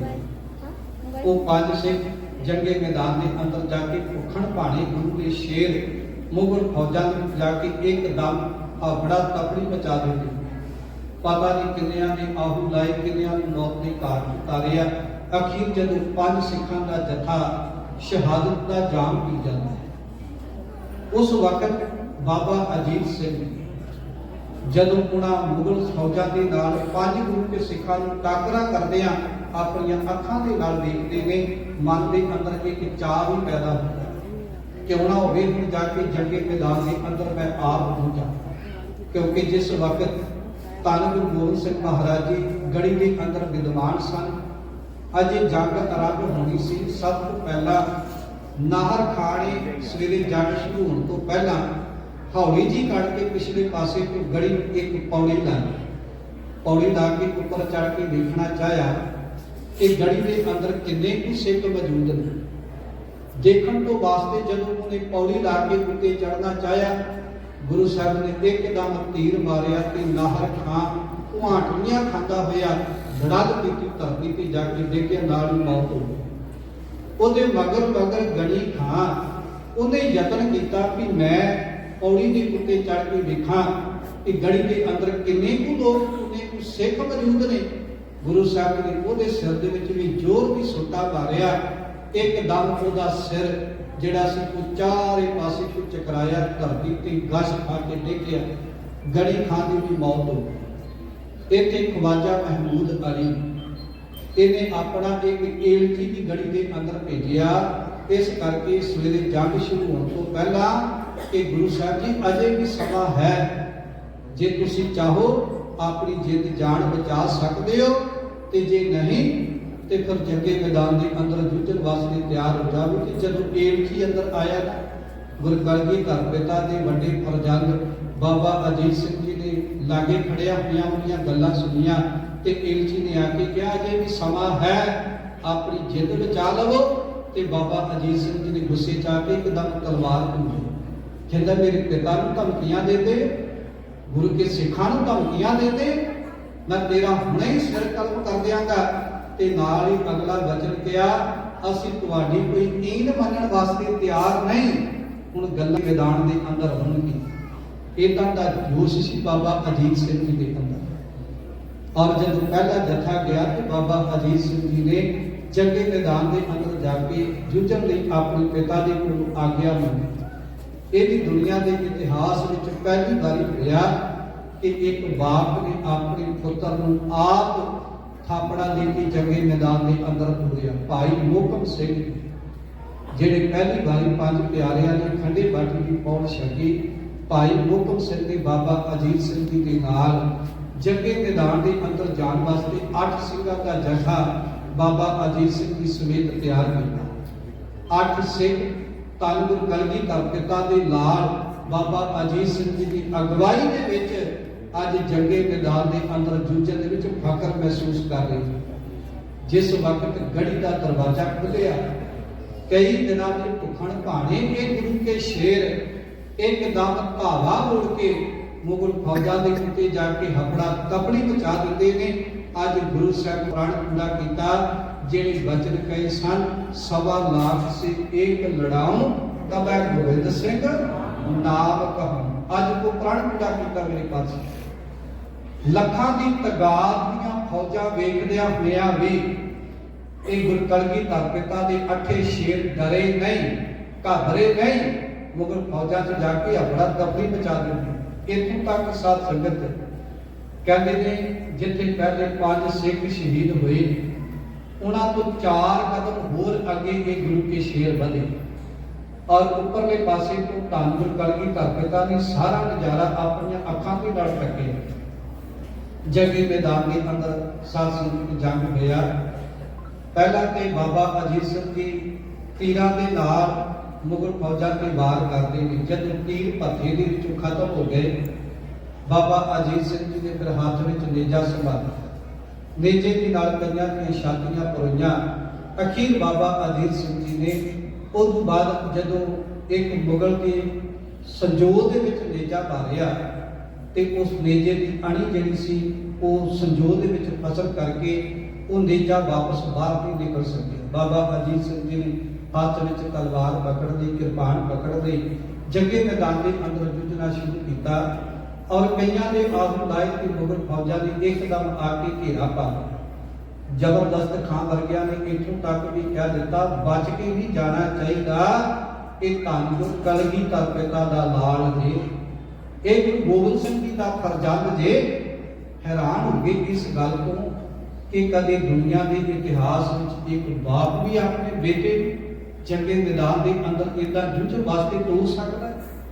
ਬੜੀ ਹੈਰਾਨਗੀ ਹੋਈ ਤੇ ਸਾਧ ਸੰਗਤ ਇੱਕਦਮ ਘੇਰਾ ਪਾਇਆ। ਇਤਿਹਾਸ ਕਹਿੰਦਾ ਹੈ ਗੁਰੂ ਕਲਗੀਧਰ ਪਿਤਾ ਨੇ ਇੱਕ ਵਾਰ ਤੇ ਤੀਰਾਂ ਦੀ ਵਿਛਾੜ ਕਰਕੇ ਉਹ ਘੇਰਾ ਤੋੜ ਦਿੱਤਾ, ਪਰ ਫਿਰ ਇਹਨਾਂ ਨੇ ਮਾਰੀ ਹੋਈ ਆਵਾਜ਼ ਦੇ ਅਨੁਸਾਰ ਸਾਰੇ ਮੁਗਲਾਂ ਨੇ ਇਕੱਠਿਆਂ ਹੋ ਕੇ ਜਦੋਂ ਘੇਰਾ ਪਾਇਆ ਨਾ, ਫਿਰ ਉਹ ਘੇਰਾ ਟੁੱਟ ਨਹੀਂ ਸਕਿਆ। ਇਹਨਾਂ ਨੇ ਇੱਕਦਮ ਤੀਰਾਂ ਦੀ ਵਿਛਾੜ ਬਾਬਾ ਅਜੀਤ ਸਿੰਘ ਜੀ ਤੇ ਕੀਤੀ, ਜਿਹੜੇ ਬਾਬਾ ਅਜੀਤ ਸਿੰਘ ਜੀ ਤਲਵਾਰ ਦੇ ਨਾਲ, ਕਿਰਪਾਨ ਦੇ ਨਾਲ ਜੰਗੇ ਮੈਦਾਨ ਦੇ ਅੰਦਰ ਜੂਝ ਰਹੇ ਨੇ। ਜਦੋਂ ਉਹਨਾਂ ਨੇ ਇੱਕਦਮ ਹਮਲਾ ਕੀਤਾ ਤੇ ਬਾਬਾ ਅਜੀਤ ਸਿੰਘ ਜੀ ਦੇ ਸਾਧ ਸੰਗਤ ਸਰੀਰ ਦੇ ਉੱਤੇ ਸਾਡਾ ਇਤਿਹਾਸ ਕਹਿੰਦਾ 392 ਦੇ ਕਰੀਬ ਫੱਟ ਲੱਗੇ, 392 ਦੇ ਕਰੀਬ। ਔਰ ਉਧਰ ਬਾਬਾ ਅਜੀਤ ਸਿੰਘ ਜੀ ਦੀ ਸ਼ਹਾਦਤ ਹੁੰਦੀ ਹੈ ਤੇ ਉਧਰ ਚਮਕੌਰ ਦੀ ਗੜੀ ਦੇ ਉੱਤੋਂ ਧੰਨ ਗੁਰੂ ਕਲਗੀਧਰ ਪਿਤਾ ਨੇ ਚੜ੍ਹਦੀ ਕਲਾ ਦਾ ਜੈਕਾਰਾ ਲਾਇਆ। ਔਰ ਸਾਧ ਸੰਗਤ ਬਾਬਾ ਅਜੀਤ ਸਿੰਘ ਦੀ ਸ਼ਹਾਦਤ ਹੁੰਦਿਆਂ ਦੇਖ ਕੇ ਗੁਰੂ ਕਲਗੀਧਰ ਪਿਤਾ ਦੇ ਦੂਸਰੇ ਫਰਜ਼ੰਦ ਬਾਬਾ ਜੁਝਾਰ ਸਿੰਘ ਨੇ ਆਪਣੇ ਪਿਤਾ ਤੋਂ ਆਗਿਆ ਮੰਗੀ, ਪਿਤਾ ਜੀ ਮੈਨੂੰ ਵੀ ਆਪਣੇ ਭਰਾਤਾ ਦਾ ਬਦਲਾ ਲੈਣ ਵਾਸਤੇ, ਇਹਨਾਂ ਮੁਗਲਾਂ ਦੇ ਨਾਲ ਟਾਕਰਾ ਕਰਨ ਵਾਸਤੇ ਆਗਿਆ ਬਖਸ਼ੋ। ਤੇ ਧੰਨ ਗੁਰੂ ਕਲਗੀਧਰ ਪਿਤਾ ਨੇ ਆਪਣੇ ਦੂਜੇ ਫਰਜ਼ੰਦ ਨੂੰ ਆਗਿਆ ਦਿੱਤੀ। ਬਾਬਾ ਜੁਝਾਰ ਸਿੰਘ ਵੀ ਇਸੇ ਤਰ੍ਹਾਂ ਮੁਗਲ ਫੌਜਾਂ ਦੇ ਨਾਲ ਆ ਕੇ ਟਾਕਰਾ ਕਰਦੇ ਨੇ। ਗੁਰੂ ਸਾਹਿਬ ਨੇ ਤੀਰਾਂ ਦੀ ਵਿਛਾੜ ਕਰਕੇ ਉਹਨਾਂ ਨੂੰ ਅੱਗੇ ਵਧਾਉਣ ਦੇ ਯਤਨ ਕੀਤੇ। ਅੱਗੇ ਵੱਧਦਿਆਂ ਬਾਬਾ ਜੁਝਾਰ ਸਿੰਘ ਨੇ ਵੀ ਕਈ ਮੁਗਲਾਂ ਦੇ ਕਾਬੂ ਲਾਏ। ਅਖੀਰ ਸ਼ਾਮ ਦਾ ਵਕਤ ਹੋ ਗਿਆ। ਅੰਦਾਜ਼ਾ ਲਾਈਏ, ਪਹਿਲਾਂ 5 ਸਿੱਖਾਂ ਦਾ ਜਥਾ ਗਿਆ, ਫਿਰ 8 ਸਿੱਖਾਂ ਦਾ ਜਥਾ ਗਿਆ ਤੇ ਕਿੰਨੇ ਘੰਟੇ ਇਹ ਜਥੇ ਜੰਗੇ ਮੈਦਾਨ ਦੇ ਅੰਦਰ ਜੂਝੇ ਹੋਣਗੇ। ਕਿੰਨੀਆਂ ਮੁਗਲ ਫੌਜਾਂ ਦੀਆਂ ਲਾਸ਼ਾਂ ਦੇ ਇਹਨਾਂ ਨੇ ਢੇਰਾਂ ਦੇ ਢੇਰ ਲਾਏ ਹੋਣਗੇ, ਜਿਹੜਾ ਸਵੇਰ ਤੋਂ ਲੈ ਕੇ ਸ਼ਾਮ ਤੱਕ ਦਾ ਵਕਤ ਹੋ ਜਾਂਦਾ। ਸਵੇਰ ਤੋਂ ਲੈ ਕੇ ਸ਼ਾਮ ਤੱਕ ਦਾ ਵਕਤ ਹੋ ਗਿਆ। ਬਾਬਾ ਜੁਝਾਰ ਸਿੰਘ ਜੀ ਦੇ ਨਾਲ ਭਾਈ ਸਾਹਿਬ ਸਿੰਘ, ਭਾਈ ਹਿੰਮਤ ਸਿੰਘ, ਇਹ 5 ਪਿਆਰਿਆਂ ਦੇ ਵਿੱਚੋਂ 2 ਪਿਆਰੇ ਵੀ ਬਾਬਾ ਜੁਝਾਰ ਸਿੰਘ ਜੀ ਦੀ ਅਗਵਾਈ ਦੇ ਵਿੱਚ 5 ਸਿੱਖਾਂ ਦਾ ਇਹ ਜਥਾ ਫਿਰ ਜੰਗੇ ਮੈਦਾਨ ਦੇ ਅੰਦਰ ਜੂਝਣ ਵਾਸਤੇ ਜਾਂਦਾ ਹੈ। ਤੇ ਬਾਬਾ ਜੁਝਾਰ ਸਿੰਘ ਵੀ ਇਸੇ ਤਰ੍ਹਾਂ ਜੰਗੇ ਮੈਦਾਨ ਦੇ ਅੰਦਰ ਜੂਝਦੇ ਆਪਣੀ ਸ਼ਹਾਦਤ ਦਾ ਜਾਮ ਪੀ ਜਾਂਦੇ। ਧੰਨ ਗੁਰੂ ਕਲਗੀਧਰ ਪਿਤਾ ਨੇ ਗੜੀ ਦੀ ਮੋਟੀ ਤੋਂ ਵੇਖਦਿਆਂ ਹੋਇਆਂ ਬਾਬਾ ਜੁਝਾਰ ਸਿੰਘ ਨੂੰ ਸ਼ਹਾਦਤ ਪ੍ਰਾਪਤ ਕਰਦੇ ਆ। ਜਦੋਂ ਆਪਣੀਆਂ ਅੱਖਾਂ ਦੇ ਨਾਲ ਤੱਕਿਆ, ਫਿਰ ਇੱਕ ਚੜ੍ਹਦੀ ਕਲਾ ਦਾ ਜੈਕਾਰਾ ਲੱਗਾ। ਔਰ ਸਾਧ ਸੰਗਤ ਇਸ ਤਰ੍ਹਾਂ ਧੰਨ ਗੁਰੂ ਕਲਗੀਧਰ ਪਿਤਾ ਦੇ ਦੋਨੇ ਫਰਜ਼ੰਦ ਸ਼ਹਾਦਤ ਦਾ ਜਾਮ ਪੀ ਗਏ। ਇਹਨਾਂ ਤੋਂ ਬਾਅਦ ਧੰਨ ਗੁਰੂ ਕਲਗੀਧਰ ਪਿਤਾ ਰਾਤ ਦੇ ਸਮੇਂ 'ਚ ਆਪ ਜੰਗੇ ਮੈਦਾਨ ਦੇ ਅੰਦਰ ਜੂਝਣ ਦੀ ਤਿਆਰੀ ਕਰਦੇ। ਗੁਰੂ ਕੇ ਖਾਲਸੇ ਨੇ ਇਕੱਤਰ ਹੋ ਕੇ ਬੇਨਤੀ ਕੀਤੀ, ਸਤਿਗੁਰੂ ਜੀ ਜੇ ਤੁਸੀਂ ਸ਼ਹੀਦ ਹੋ ਗਏ ਤੇ ਸਾਡੇ ਵਰਗੇ ਹੋਰ ਸਿੱਖਾਂ ਨੂੰ ਕੌਣ ਲਾਮਬੰਦ ਕਰੇਗਾ, ਪਰ ਜੇ ਤੁਸੀਂ ਬਚ ਗਏ ਤੁਸੀਂ ਸਾਡੇ ਵਰਗੇ ਲੱਖਾਂ ਤਿਆਰ ਕਰ ਲਓਗੇ। ਇਸ ਕਰਕੇ ਤੁਹਾਡਾ ਸ਼ਹੀਦ ਹੋਣਾ ਠੀਕ ਨਹੀਂ। ਪਹਿਲਾਂ ਤਾਂ ਗੁਰੂ ਕਲਗੀਧਰ ਪਿਤਾ ਨੇ ਇਨਕਾਰ ਕੀਤਾ, ਪਰ ਜਦੋਂ ਖਾਲਸੇ ਦੇ ਰੂਪ ਦੇ ਵਿੱਚ 5 ਗੁਰੂ ਕੇ ਸਿੱਖਾਂ ਨੇ ਅੱਗੇ ਹੋ ਕੇ ਬੇਨਤੀ ਕੀਤੀ, ਗੁਰੂ ਕਲਗੀਧਰ ਪਿਤਾ ਨੇ ਖਾਲਸੇ ਦੀ ਬੇਨਤੀ ਨੂੰ ਪ੍ਰਵਾਨ ਕੀਤਾ, ਕਿਉਂਕਿ ਗੁਰੂ ਸਾਹਿਬ ਜੀ ਪੰਥ ਨੂੰ ਇਹ ਹੁਕਮ ਦੇ ਚੁੱਕੇ ਨੇ ਜਿੱਥੇ 5 ਸਿੱਖ ਇਕੱਤਰ ਹੋ ਕੇ, ਖਾਲਸਾ ਇਕੱਤਰ ਹੋ ਕੇ ਤਿਆਰ ਹੋ ਕੇ ਹੁਕਮ ਕਰੇਗਾ, ਹਰੇਕ ਗੁਰੂ ਕੇ ਸਿੱਖ ਨੂੰ ਉਹਦੇ ਹੁਕਮ ਨੂੰ ਕਬੂਲ ਕਰਨਾ ਪਵੇਗਾ। ਔਰ ਇਹ ਪੰਥ ਨੂੰ ਗੁਰੂ ਸਾਹਿਬ ਨੇ ਸਤਿਕਾਰ ਦੇ ਚੁੱਕੇ ਸਨ। 5 ਸਿੱਖਾਂ ਦਾ ਹੁਕਮ ਮੰਨਿਆ, ਪਰ ਗੁਰੂ ਸਾਹਿਬ ਨੇ ਇੱਕ ਬੇਨਤੀ ਕੀਤੀ। ਸਤਿਗੁਰੂ ਪਾਤਸ਼ਾਹ ਕਹਿੰਦੇ ਮੇਰੀ ਇੱਕ ਬੇਨਤੀ ਹੈ, ਮੈਂ ਰਾਤ ਦੇ ਹਨੇਰੇ 'ਚ ਚਮਕੌਰ ਦੀ ਗੜੀ 'ਚੋਂ ਏਦਾਂ ਨਹੀਂ ਨਿਕਲਾਂਗਾ। ਮੈਂ ਜੰਗੇ ਮੈਦਾਨ ਦੇ ਅੰਦਰ ਜਦੋਂ ਇੱਥੋਂ ਨਿਕਲਾਂਗਾ ਤਾੜੀ ਮਾਰ ਕੇ ਮੁਗਲਾਂ ਨੂੰ ਦੱਸ ਕੇ ਨਿਕਲਾਂਗਾ। ਅੱਧੀ ਰਾਤ ਦਾ ਸਮਾਂ ਹੋਇਆ, ਗਲੀ ਦੇ ਪਿਛਲੇ ਪਾਸੇ ਤੋਂ ਦੀ ਧੰਨ ਗੁਰੂ ਕਲਗੀਧਰ ਪਿਤਾ ਨੇ ਆਪਣੇ ਨਾਲ 3 ਸਿੱਖਾਂ ਨੂੰ ਵਿਉਂਤ ਦੱਸੀ, ਭਾਈ ਦਇਆ ਸਿੰਘ, ਭਾਈ ਧਰਮ ਸਿੰਘ ਤੇ ਭਾਈ ਮਾਨ ਸਿੰਘ ਜੀ। 3 ਸਿੱਖਾਂ ਨੂੰ ਨਾਲ ਲੈ ਕੇ ਗੁਰੂ ਸਾਹਿਬ ਜੀ ਰਾਤ ਦੀ ਹਨੇਰੇ 'ਚ ਜਦੋਂ ਗੜੀ ਛੱਡ ਕੇ ਨਿਕਲਣ ਲੱਗੇ, ਉੱਚੀ ਆਵਾਜ਼ ਵਿੱਚ ਅੱਧੀ ਰਾਤ ਨੂੰ ਗੁਰੂ ਸਾਹਿਬ ਜੀ ਨੇ ਬਚਨ ਕਹੇ, ਪੀਰੇ ਹਿੰਦ ਮੇ ਰਵਤ, ਕਿ ਹਿੰਦ ਦਾ ਪੀਰ ਚੱਲਿਆ। ਇੱਕ ਮਸ਼ਾਲ ਜੀ ਨੇ ਫਟਾਫਟ ਇਹ ਆਵਾਜ਼ ਸੁਣਦਿਆਂ ਹੋਇਆਂ ਮਸ਼ਾਲ ਜਗਾਈ, ਵੇਖਣ ਵਾਸਤੇ ਆਵਾਜ਼ ਕਿਹੜੇ ਪਾਸੇ ਤੋਂ ਆਈ। ਜਦੋਂ ਮਸ਼ਾਲ ਜਗਾਈ ਤੇ ਗੁਰੂ ਸਾਹਿਬ ਨੇ ਖਿੱਚ ਕੇ ਤੀਰ ਮਾਰਿਆ ਔਰ ਸਾਧ ਸੰਗਤ ਉਹਦੇ ਗੁੱਟ ਦੇ ਵਿੱਚੋਂ ਮਸ਼ਾਲ ਛੁੱਟ ਗਈ। ਰਾਤ ਦੇ ਹਨੇਰੇ 'ਚ ਤਾੜੀ ਮਾਰ ਕੇ ਧੰਨ ਗੁਰੂ ਕਲਗੀਧਰ ਪਿਤਾ ਲੱਖਾਂ ਫੌਜਾਂ ਨੂੰ ਚੀਰਦਿਆਂ ਹੋਇਆਂ ਰਾਤ ਦੇ ਹਨੇਰੇ ਦੇ ਵਿੱਚ ਇੱਥੋਂ ਨਿਕਲ ਜਾਂਦੇ। ਔਰ ਸਾਧ ਸੰਗਤ ਧੰਨ ਗੁਰੂ ਕਲਗੀਧਰ ਪਿਤਾ ਨੇ ਬਚਨ ਕੇ ਨਾ ਬਚਿੰਦੇ ਹੋਏ ਨਾ ਰਜਿੰਦਾ ਤਨ। ਰਾਤ ਦੇ ਹਨੇਰੇ 'ਚ ਮੁਗਲ ਆਪਸ ਵਿੱਚ ਹੀ ਲੜ ਕੇ ਪਤਾ ਨਹੀਂ ਉਹਨਾਂ ਨੇ ਆਪਣਾ ਕਿੰਨਾ ਕੁ ਘਾਣ ਕਰਨਾ। ਸਵੇਰ ਹੋਈ ਵੇਖਿਆ ਤੇ ਉੱਥੇ ਸਿੱਖ ਕੋਈ ਵੀ ਸ਼ਹੀਦ ਨਹੀਂ ਹੋਇਆ, ਪਰ ਲੱਖਾਂ ਮੁਗਲ ਜਿਹੜੇ ਨੇ ਉਹ ਰਾਤ ਦੇ ਹਨੇਰੇ 'ਚ ਆਪਸ ਵਿੱਚ ਹੀ ਲੜ ਕੇ ਜਿਹੜੇ ਸੀ ਉੱਥੇ ਸ਼ਹਾਦਤ ਦਾ ਜਾਮ ਪੀ ਗਏ।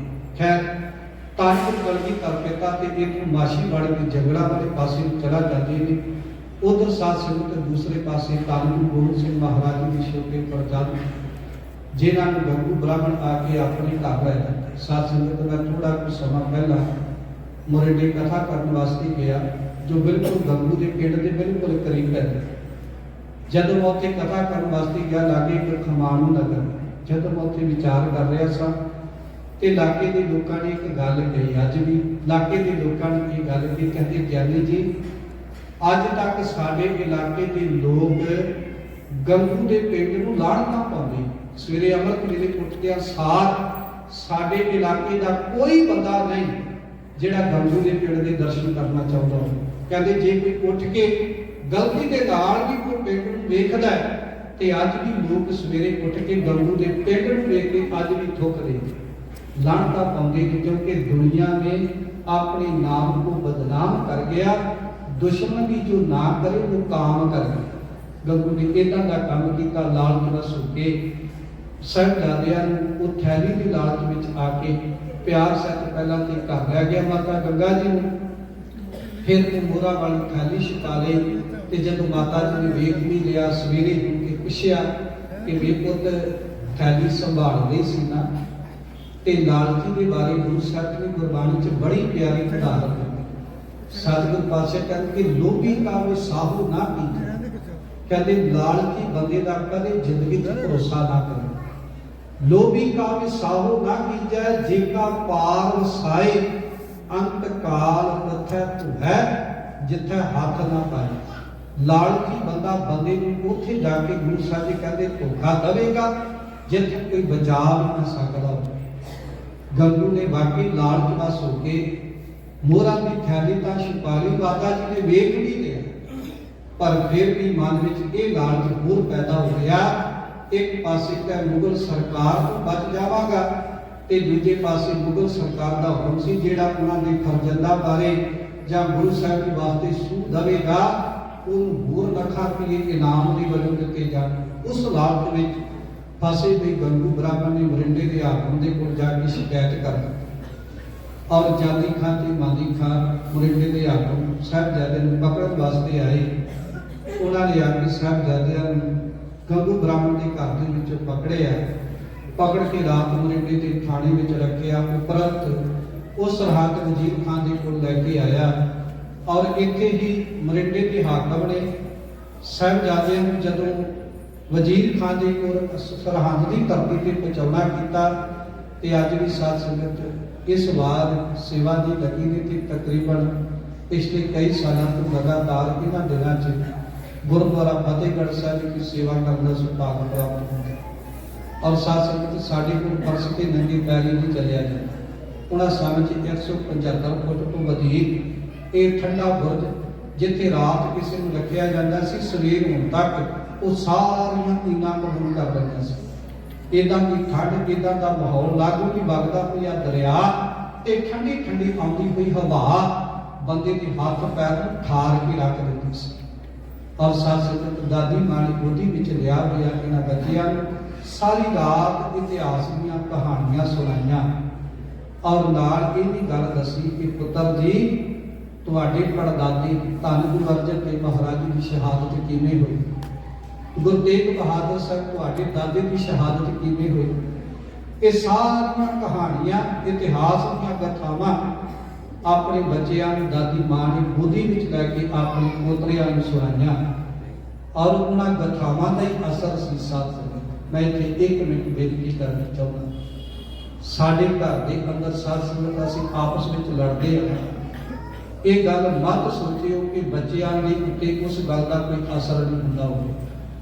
ਜਿਸ ਘਰ ਦੇ ਅੰਦਰ ਕਿਸੇ ਨੇ ਬੜੇ ਸੋਹਣੇ ਬਚਨ ਕਹੇ ਨੇ, ਕਹਿੰਦਾ ਜਿੱਥੇ ਮੀਆਂ ਬੀਬੀ ਦਾ ਮੇਲ ਨਹੀਂ ਉੱਥੇ ਹੋਰ ਨਰਕ ਦੀ ਲੋੜ ਨਹੀਂ। ਉਹ ਘਰ ਹੀ ਨਰਕ ਬਣਿਆ ਹੁੰਦਾ ਹੈ।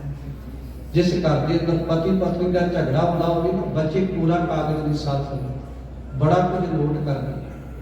ਸਾਡੀਆਂ ਵਿਚਾਰਾਂ ਦੇ ਵਿੱਚੋਂ ਜੇ ਅਸੀਂ ਮਾਂ-ਬਾਪ ਦਾ ਸਤਿਕਾਰ ਕਰਾਂਗੇ, ਸਾਡੇ ਬੱਚੇ ਸਾਨੂੰ ਅੱਖਾਂ ਨਾਲ ਤੱਕਣਗੇ, ਕਹਿਣ ਦੀ ਲੋੜ ਨਹੀਂ ਪਵੇਗੀ ਪੁੱਤਰਾ ਤੂੰ ਸਾਡੇ ਤੋਂ ਬਾਅਦ ਸਾਡਾ ਸਤਿਕਾਰ ਕਰ। ਜੇ ਅਸੀਂ ਸਤਿਕਾਰ ਨਹੀਂ ਕਰਾਂਗੇ, ਮਤ ਸੋਚੇ ਕਿ ਜੇ ਅਸੀਂ ਆਪਣੀ ਸੱਸ ਸਹੁਰੇ ਦਾ ਭੈਣੋ ਜੇ ਸਤਿਕਾਰ ਨਹੀਂ ਕੀਤਾ ਤੇ ਇਹ ਆਸ ਨਾ ਰੱਖਿਓ ਕਿ ਆਉਣ ਵਾਲੇ ਸਮੇਂ 'ਚ ਸਾਡੇ ਬੱਚੇ ਸਾਡਾ ਸਤਿਕਾਰ ਕਰਨ। ਕਿਉਂਕਿ ਜਿੱਦਾਂ ਦਾ ਅਸੀਂ ਘਰ ਦੇ ਅੰਦਰ ਮਾਹੌਲ ਕ੍ਰੀਏਟ ਕਰਾਂਗੇ, ਬੱਚੇ ਕੋਰਾ ਕਾਗਜ਼ ਦੀ ਸਾਰਾ ਕੁਝ ਹਿਰਦੇ ਦੇ ਉੱਤੇ ਉਕਰਿਆ ਜਾਂਦਾ ਹੈ। ਬੜੀ ਖੁਸ਼ੀ ਹੁੰਦੀ ਹੈ ਜਦੋਂ ਸਾਡੇ ਨੌਜਵਾਨ ਬੱਚਿਆਂ ਨੂੰ ਅਸੀਂ ਸਟੇਜ ਤੇ ਇਦਾਂ ਸਾਧ ਸੰਗਤ ਲੈਕਚਰ ਕਰਦੇ ਆ, ਕੀਰਤਨ ਕਰਦੇ ਆ, ਵੇਖਦੇ ਆ। ਇਹ ਕਿ ਸਾਡਾ ਗੁਰਦੁਆਰੇ ਦੀ ਕਮੇਟੀਆਂ ਦਾ ਖਾਸ ਕਰਕੇ ਵਾਕਈ ਧਿਆਨ ਅੱਜ ਗੁਰਦੁਆਰਿਆਂ ਦੇ ਪ੍ਰਤੀ ਪੱਥਰਾਂ ਵਾਲੇ ਪਾਸੇ ਜੁੜਦਾ। ਬਿਲਡਿੰਗਾਂ ਵੀ ਜ਼ਰੂਰੀਆਂ ਨੇ, ਪਰ ਬਿਲਡਿੰਗਾਂ ਦੇ ਨਾਲ ਨਾਲ ਆਹ ਜਿਹੜੀ ਬਿਲਡਿੰਗ ਹੈ ਨਾ, ਜਿਹੜੀ ਅਸੀਂ ਦਿਨ ਰਾਤ ਢਾਉਂਦੇ ਜਾ ਰਹੇ ਹਾਂ, ਇਹਨੂੰ ਉਸਾਰਨਾ ਵੀ ਬੜਾ ਜ਼ਰੂਰੀ ਹੈ। ਇਸ ਬਿਲਡਿੰਗ ਦੀ ਉਸਾਰੀ ਵੀ ਸਾਡੇ ਵਾਸਤੇ ਜ਼ਰੂਰੀ ਹੈ। ਨਹੀਂ ਤੇ ਇੱਕ ਬਿਲਡਿੰਗ ਬਣ ਜਾਂਦੀ ਹੈ ਤੇ ਦੂਜੀ ਢਹਿ ਜਾਂਦੀ ਹੈ। ਪਹਿਲਾਂ ਆਮ ਤੌਰ ਤੇ ਕਹਿੰਦੇ ਸਨ ਗੁਰਦੁਆਰੇ ਕੱਚੇ ਸੀ, ਸਿੱਖ ਪੱਕੇ ਸਨ। ਅੱਜ ਗੁਰਦੁਆਰੇ ਪੱਕੇ ਨਹੀਂ ਤੇ ਸਿੱਖ ਸਾਡੇ ਕੱਚੇ ਹੋ ਗਏ। ਲੋਕਾਂ ਦੇ ਲੰਗਰਾਂ ਦੇ ਵਿੱਚ ਜਾ ਕੇ ਪੁੱਛ ਕੇ ਵੇਖੋ ਪੁੱਤਰ ਜੀ ਅੱਜ ਲੰਗਰ ਕਾਹਦਾ ਲਾਇਆ, ਤੇ ਬੱਚੇ ਕਹਿੰਦੇ ਇਹਨਾਂ ਤੇ ਪਤਾ ਨਹੀਂ ਲੰਗਰ ਕਾਹਦਾ, ਪਰ ਇਹਨਾਂ ਪਤਾ ਕਿ ਅੱਜ ਕੋਈ ਗੁਰਪੁਰਬ ਹੈ।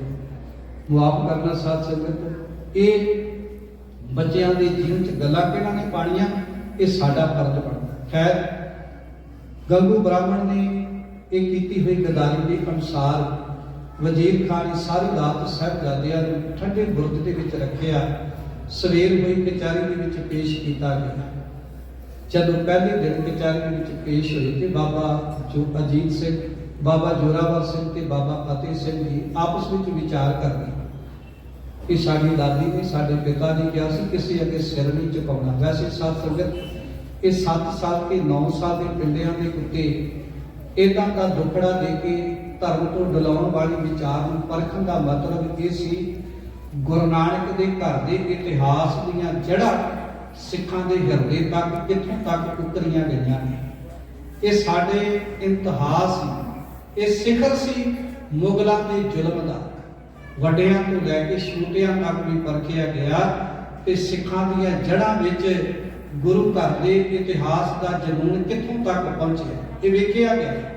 ਔਰ ਇਸੇ ਪਰਖ ਦੇ ਤਹਿਤ ਜਿਸ ਵਕਤ ਬਾਬਾ ਜੋਰਾਵਰ ਸਿੰਘ, ਬਾਬਾ ਫਤਿਹ ਸਿੰਘ ਜੀ ਨੂੰ ਸੂਬੇ ਦੀ ਕਚਹਿਰੀ ਵਿੱਚੋਂ ਆਏ ਹੋਏ ਉਹਦੇ ਵਜ਼ੀਰ ਜਦੋਂ ਲੈ ਕੇ ਜਾਂਦੇ ਨੇ ਕਚਹਿਰੀ ਦੇ ਵਿੱਚ ਪੇਸ਼ ਕੀਤਾ ਜਾਣ ਲੱਗਾ ਤੇ ਉਹਨਾਂ ਨੇ ਵੱਡਾ ਦਰਵਾਜ਼ਾ ਛੱਡ ਕੇ ਉਹਦੇ ਵਿਚਕਾਰ ਤੋਂ ਇੱਕ ਛੋਟਾ ਦਰਵਾਜ਼ਾ ਖੋਲ੍ਹਿਆ। ਇਸ ਤਰੀਕੇ ਨਾਲ ਕਿ ਪਤਾ ਸੀ ਕਿ ਗੁਰੂ ਕਲਗੀਧਰ ਪਿਤਾ ਦੇ ਫਰਜ਼ੰਦਾਂ ਨੇ ਕਦਾ ਸਿਰ ਨਹੀਂ ਝੁਕਾਉਣਾ। ਪਰ ਦੁੱਖ ਹੁੰਦਾ ਹੈ ਅਸੀਂ ਕਿ ਅੱਜ ਥਾਂ ਤੇ ਸਿਰ ਝੁਕਾਈ ਜਾਂਦੇ। ਕੋਈ ਕਿਸੇ ਥਾਂ ਤੇ ਮੱਥਾ ਟੇਕਦਾ ਫਿਰਦਾ, ਕੋਈ ਕਿਸੇ ਥਾਂ ਤੇ ਸਿਰ ਝੁਕਾਉਂਦਾ ਫਿਰਦਾ ਹੈ। ਅਸੀਂ ਛੋਟੇ ਲਾਲਚਾਂ ਦੇ ਕਰਕੇ ਵੀ ਸਿਰ ਨਿਭਾਈ ਕਰਦੇ ਆ। ਪਰ ਸਾਹਿਬਜ਼ਾਦਿਆਂ ਨੇ ਇਤਿਹਾਸ ਨੂੰ ਕਿੱਥੋਂ ਤੱਕ ਜਾਣਿਆ। ਦੇਖੋ ਸਾਧ ਸੰਗਤ ਜਦ ਕਚਹਿਰੀ 'ਚ ਪੇਸ਼ ਕੀਤਾ ਜਾਣ ਲੱਗਾ ਤੇ ਛੋਟਾ ਦਰਵਾਜ਼ਾ ਖੋਲ੍ਹਿਆ ਕਿ ਸ਼ਾਇਦ ਇੱਥੋਂ ਦੀ ਅੰਦਰ ਲੈ ਕੇ ਜਾਵਾਂਗੇ, ਇਹ ਸਿਰ ਨੀਵਾਂ ਕਰਕੇ ਜਾਣਗੇ। ਆਪਾਂ ਕਚਹਿਰੀ ਦੇ ਅੰਦਰ ਜਾ ਕੇ ਸਲਾਮਾਂ ਅਲੈਕੁਮ ਕਹਿਣਗੇ, ਬੱਚਿਆਂ ਨੂੰ ਕਹਿੰਦੇ ਜਾ ਰਹੇ ਨੇ। ਤੇ ਬਾਬਾ ਜੋਰਾਵਰ ਸਿੰਘ ਜੀ, ਬਾਬਾ ਫਤਿਹ ਸਿੰਘ ਨੂੰ ਕਹਿੰਦੇ ਨੇ ਆਪਾਂ ਇਹਨਾਂ ਦੀਆਂ ਗੱਲਾਂ ਵਿੱਚ ਨਹੀਂ ਆਉਣਾ। ਇਹ ਭਾਵੇਂ ਜੋ ਮਰਜ਼ੀ ਕਹਿੰਦੇ ਰਹਿਣ, ਪਰ ਅਸੀਂ ਉੱਥੇ ਜਾ ਕੇ ਵੀ ਗੱਜ ਕੇ ਫਤਿਹ ਬੁਲਾਉਣੀ। ਔਰ ਸਾਧ ਸੰਗਤ ਅਸੀਂ ਤੇ ਸੌਖੇ ਵੇਲੇ ਵੀ ਫਤਿਹ ਨਹੀਂ ਬੁਲਾਉਂਦੇ। ਉਹਨਾਂ ਨੇ ਕੜਕਦੀ ਆਵਾਜ਼ ਦੇ ਵਿੱਚ ਸੂਬੇ ਦੀ ਕਚਹਿਰੀ ਵਿੱਚ ਪੇਸ਼ ਹੋਣ ਲੱਗਿਆ। ਪਹਿਲੀ ਗੱਲ ਤੇ ਉਹਨਾਂ ਨੇ ਉਹ ਕਚਹਿਰੀ ਦੇ ਰਸਤੇ ਤੇ ਜਾਂਦਿਆਂ ਦਰਵਾਜ਼ੇ ਥਾਈ ਆਪਣੇ ਸਿਰ ਅੱਗੇ ਨਹੀਂ ਕੀਤੇ। ਸਾਡਾ ਸਿਰ ਨਹੀਂ ਨਿਭਣਾ ਚਾਹੀਦਾ, ਸਾਡਾ ਸਿਰ ਸਾਡੇ ਕਰਕੇ ਸਾਡੀ ਕੌਮ ਦਾ ਵੀ ਸੰਸਾਰ ਤੇ ਉੱਚਾ ਰਹੇ।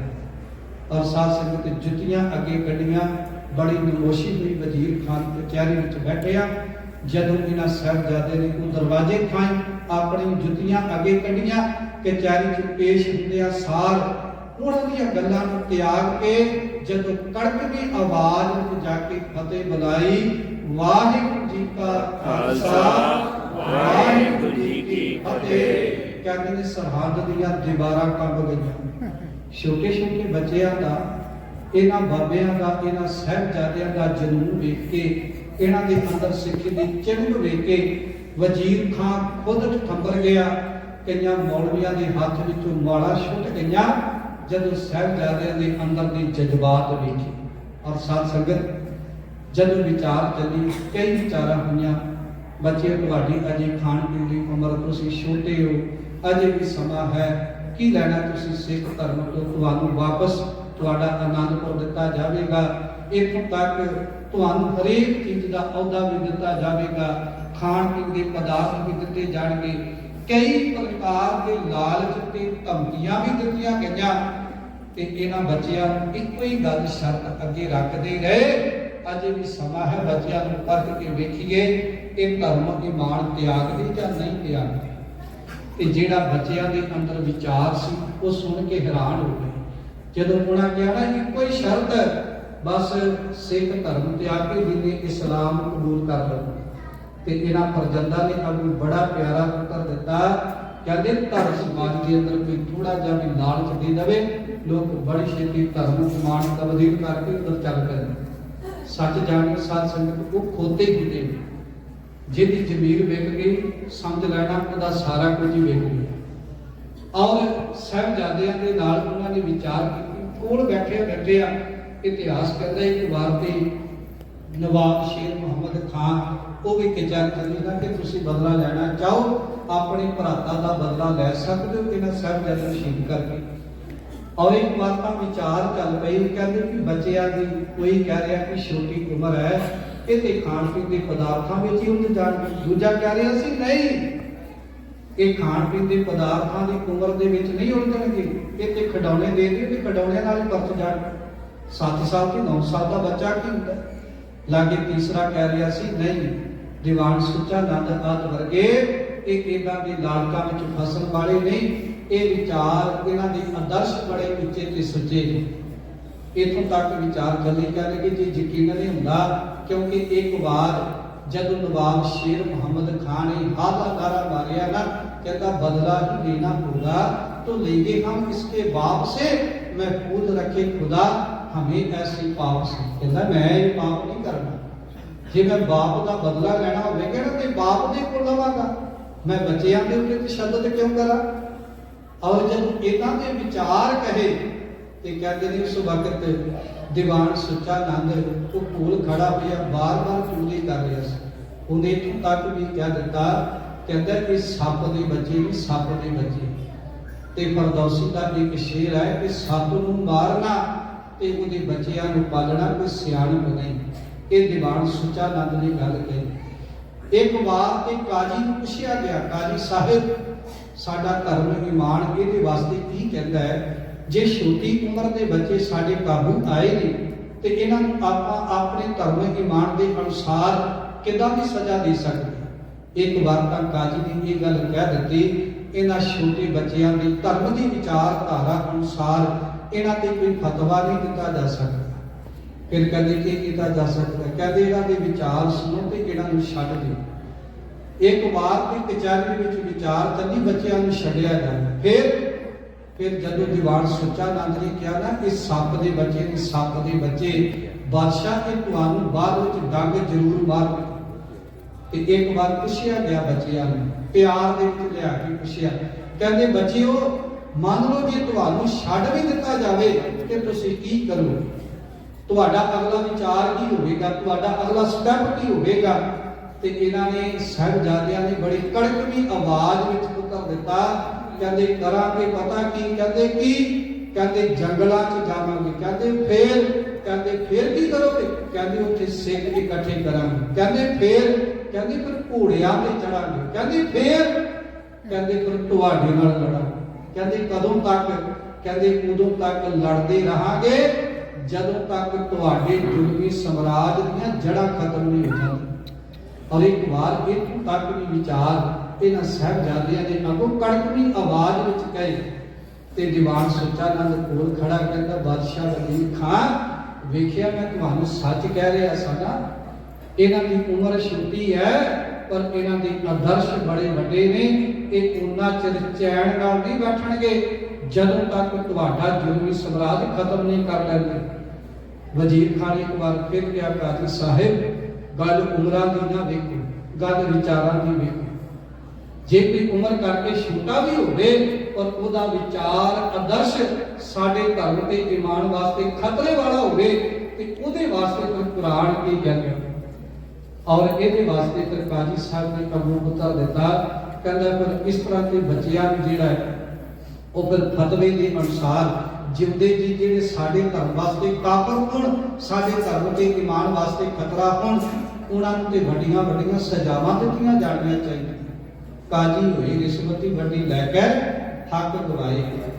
ਇੱਥੇ ਸਾਧ ਸੰਗਤ ਸ਼ਾਸਨ ਵੇਖ ਤੇ ਬਾਸ਼ਰ ਵੇਖ ਵੀ ਕਚਹਿਰੀ ਵਿੱਚ ਮੁਕੱਦਮਾ ਭੁਗਤਣ ਵਾਸਤੇ ਆਏ ਨੂੰ ਵਿਚਾਰ ਕਰਦੇ ਕੈਂਟ ਬਰਾਦ ਕਿ ਧੰਨ ਗੁਰੂ ਗੋਬਿੰਦ ਸਿੰਘ ਮਹਾਰਾਜ ਜੀ ਦੇ ਇਹਨਾਂ ਪ੍ਰਜੰਦਾ ਨੇ ਇੱਕ ਵਾਰ ਧਰਮ ਈਮਾਨ ਤਿਆਗਣ ਤੋਂ ਜਦੋਂ ਇਨਕਾਰ ਕੀਤਾ, ਫਿਰ ਇੱਕ ਵਾਰੀ ਵਿਚਾਰ ਚੱਲੇ, ਕਹਿੰਦੇ ਕਿ ਨਹੀਂ ਹੋ ਸਕਦਾ ਹੈ ਇਹ ਬੱਚੇ ਕੁੱਤੋਂ ਇਦਾਂ ਦੀ ਗੱਲ ਕਹਿ ਰਹੇ ਪਰ ਇਹਨਾਂ ਦੇ ਮਨ ਵਿੱਚ ਇਦਾਂ ਦੀ ਕੋਈ ਗੱਲ ਨਾ ਹੋਵੇ। ਤੇ ਦੀਵਾਨ ਸੁੱਚਾ ਨੰਦ ਕਹਿੰਦਾ ਜੀ ਹੁਣ ਵੀ ਯਕੀਨ ਨਹੀਂ ਆਉਂਦਾ, ਇੱਕ ਪਲ ਦੇ ਅੰਦਰ ਤੁਹਾਨੂੰ ਦਰਸਾ ਦੇ। ਕਹਿੰਦੇ ਕਿਵੇਂ? ਉਹਨੇ ਕਚਹਿਰੀ ਦੇ ਬਾਹਰ 3 ਦੁਕਾਨਾਂ ਲਾਈਆਂ, ਕਹਿੰਦਾ ਹੁਣੇ ਪਤਾ ਲੱਗੇਗਾ ਬੱਚਿਆਂ ਦਾ ਆਦਰਸ਼ ਕੀ ਹੈ। ਵਜ਼ੀਰ ਖਾਨ ਤੈਨੂੰ ਇੱਕ ਪਲ ਦੇ ਅੰਦਰ ਸਮਝ ਆ ਜਾਵੇਗੀ ਇਹਨਾਂ ਦੇ ਵਿਚਾਰ। ਕਹਿੰਦੇ ਵੀ ਵਜ਼ੀਰ ਖਾਨ ਕਹਿਣ ਲੱਗਾ ਦੱਸੋ ਕਰੋਗੇ ਕੀ? 3 ਦੁਕਾਨਾਂ ਬਾਹਰ ਕਚਹਿਰੀ ਦੇ ਲਗਾਈਆਂ ਗਈਆਂ, ਇੱਕ ਖਿਡੌਣਿਆਂ ਦੀ, ਇੱਕ ਮਠਿਆਈ ਤੇ ਤੀਸਰੀ ਦੁਕਾਨ ਜਿਹੜੀ ਸੀ ਉਹ ਹਥਿਆਰਾਂ ਦੀ, ਸ਼ਸਤਰਾਂ ਦੀ ਲਗਾਈ ਗਈ। ਕਿੱਦਾਂ ਦਾ ਮਾਹੌਲ ਹੋਵੇਗਾ ਬੱਚਿਆਂ ਦੇ ਅੰਦਰ, ਕਿੱਦਾਂ ਦਾ ਜਨੂਨ ਪੈਦਾ ਕੀਤਾ ਹੋਵੇਗਾ ਮੇਰੀ ਪਾਤਸ਼ਾਹ ਜੀ। ਕਚਹਿਰੀ ਤੋਂ ਬਾਹਰ ਇੱਕ ਵਾਰ ਬੱਚਿਆਂ ਨੂੰ ਇਹ ਕਹਿ ਕੇ ਛੱਡਿਆ ਗਿਆ, ਜਾਓ ਤੁਹਾਨੂੰ ਛੱਡ ਦਿੱਤਾ, ਤੁਹਾਡੇ ਤੇ ਕੋਈ ਕਾਨੂੰਨ ਲਾਗੂ ਨਹੀਂ, ਤੁਹਾਨੂੰ ਛੱਡ ਦਿੱਤਾ ਗਿਆ, ਤੁਸੀਂ ਜੋ ਚਾਹੋ ਕਰ ਸਕਦੇ। ਕਚਹਿਰੀ ਦੇ ਬਾਹਰ ਜਾਂਦਿਆਂ ਸਾਰ ਇਹਨਾਂ ਬੱਚਿਆਂ ਦਾ ਆਦਰਸ਼ ਪਰਖਿਆ ਜਾਣਾ ਸੀ। ਨਾ ਤੇ ਇਹ ਖਿਡੌਣਿਆਂ ਵਾਲੀ ਦੁਕਾਨ ਤੇ ਗਏ ਤੇ ਨਾ ਮਠਿਆਈਆਂ ਵਾਲੀ ਦੁਕਾਨ ਤੇ ਗਏ, ਕਿਉਂਕਿ ਮਨ ਵਿੱਚ ਨਾ ਤੇ ਕਿਸੇ ਪ੍ਰਕਾਰ ਦਾ ਕੋਈ ਲਾਲਚ ਸੀ ਤੇ ਨਾ ਹੀ ਬੱਚਿਆਂ ਵਾਲੀ ਭਾਵਨਾ ਸੀ। ਇਸੇ ਕਰਕੇ ਆਪਾਂ ਸਾਹਿਬਜ਼ਾਦਿਆਂ ਨੂੰ ਬਾਬਾ ਸ਼ਬਦ ਦੇ ਨਾਲ ਯਾਦ ਕਰਦੇ, ਬਾਬਾ ਬਜ਼ੁਰਗ ਨੂੰ ਕਿਹਾ ਜਾਂਦਾ। ਉਮਰ ਭਾਵੇਂ ਛੋਟੀ ਸੀ, ਕੁਝ ਸ਼ਕਲਾਂ ਦੇ ਬਜ਼ੁਰਗ ਹੁੰਦੇ ਤੇ ਕੁਝ ਅਕਲਾਂ ਦੇ ਬਜ਼ੁਰਗ ਹੁੰਦੇ। ਇਹ ਸਾਹਿਬਜ਼ਾਦੇ ਉਮਰ ਕਰਕੇ ਭਾਵੇਂ ਛੋਟੇ ਨੇ ਪਰ ਅਕਲ ਬਜ਼ੁਰਗਾਂ ਵਾਲੀ, ਅਕਲ ਸਿਆਣਿਆਂ ਵਾਲੀ। ਸਾਥ ਬੜਾ ਦੁੱਖ ਹੁੰਦਾ ਜਦੋਂ ਲੋਕ ਕਹਿੰਦੇ ਕਿ ਬਾਲ ਦਿਵਸ, ਇਹ ਸਾਡਾ ਬਾਲ ਵੀਰ ਦਿਵਸ ਨਹੀਂ ਸਾਧ ਸੰਗਤ, ਸਾਡਾ ਤੇ ਸਾਹਿਬਜ਼ਾਦਿਆਂ ਦਾ ਸ਼ਹੀਦੀ ਪੁਰਬ ਹੈ।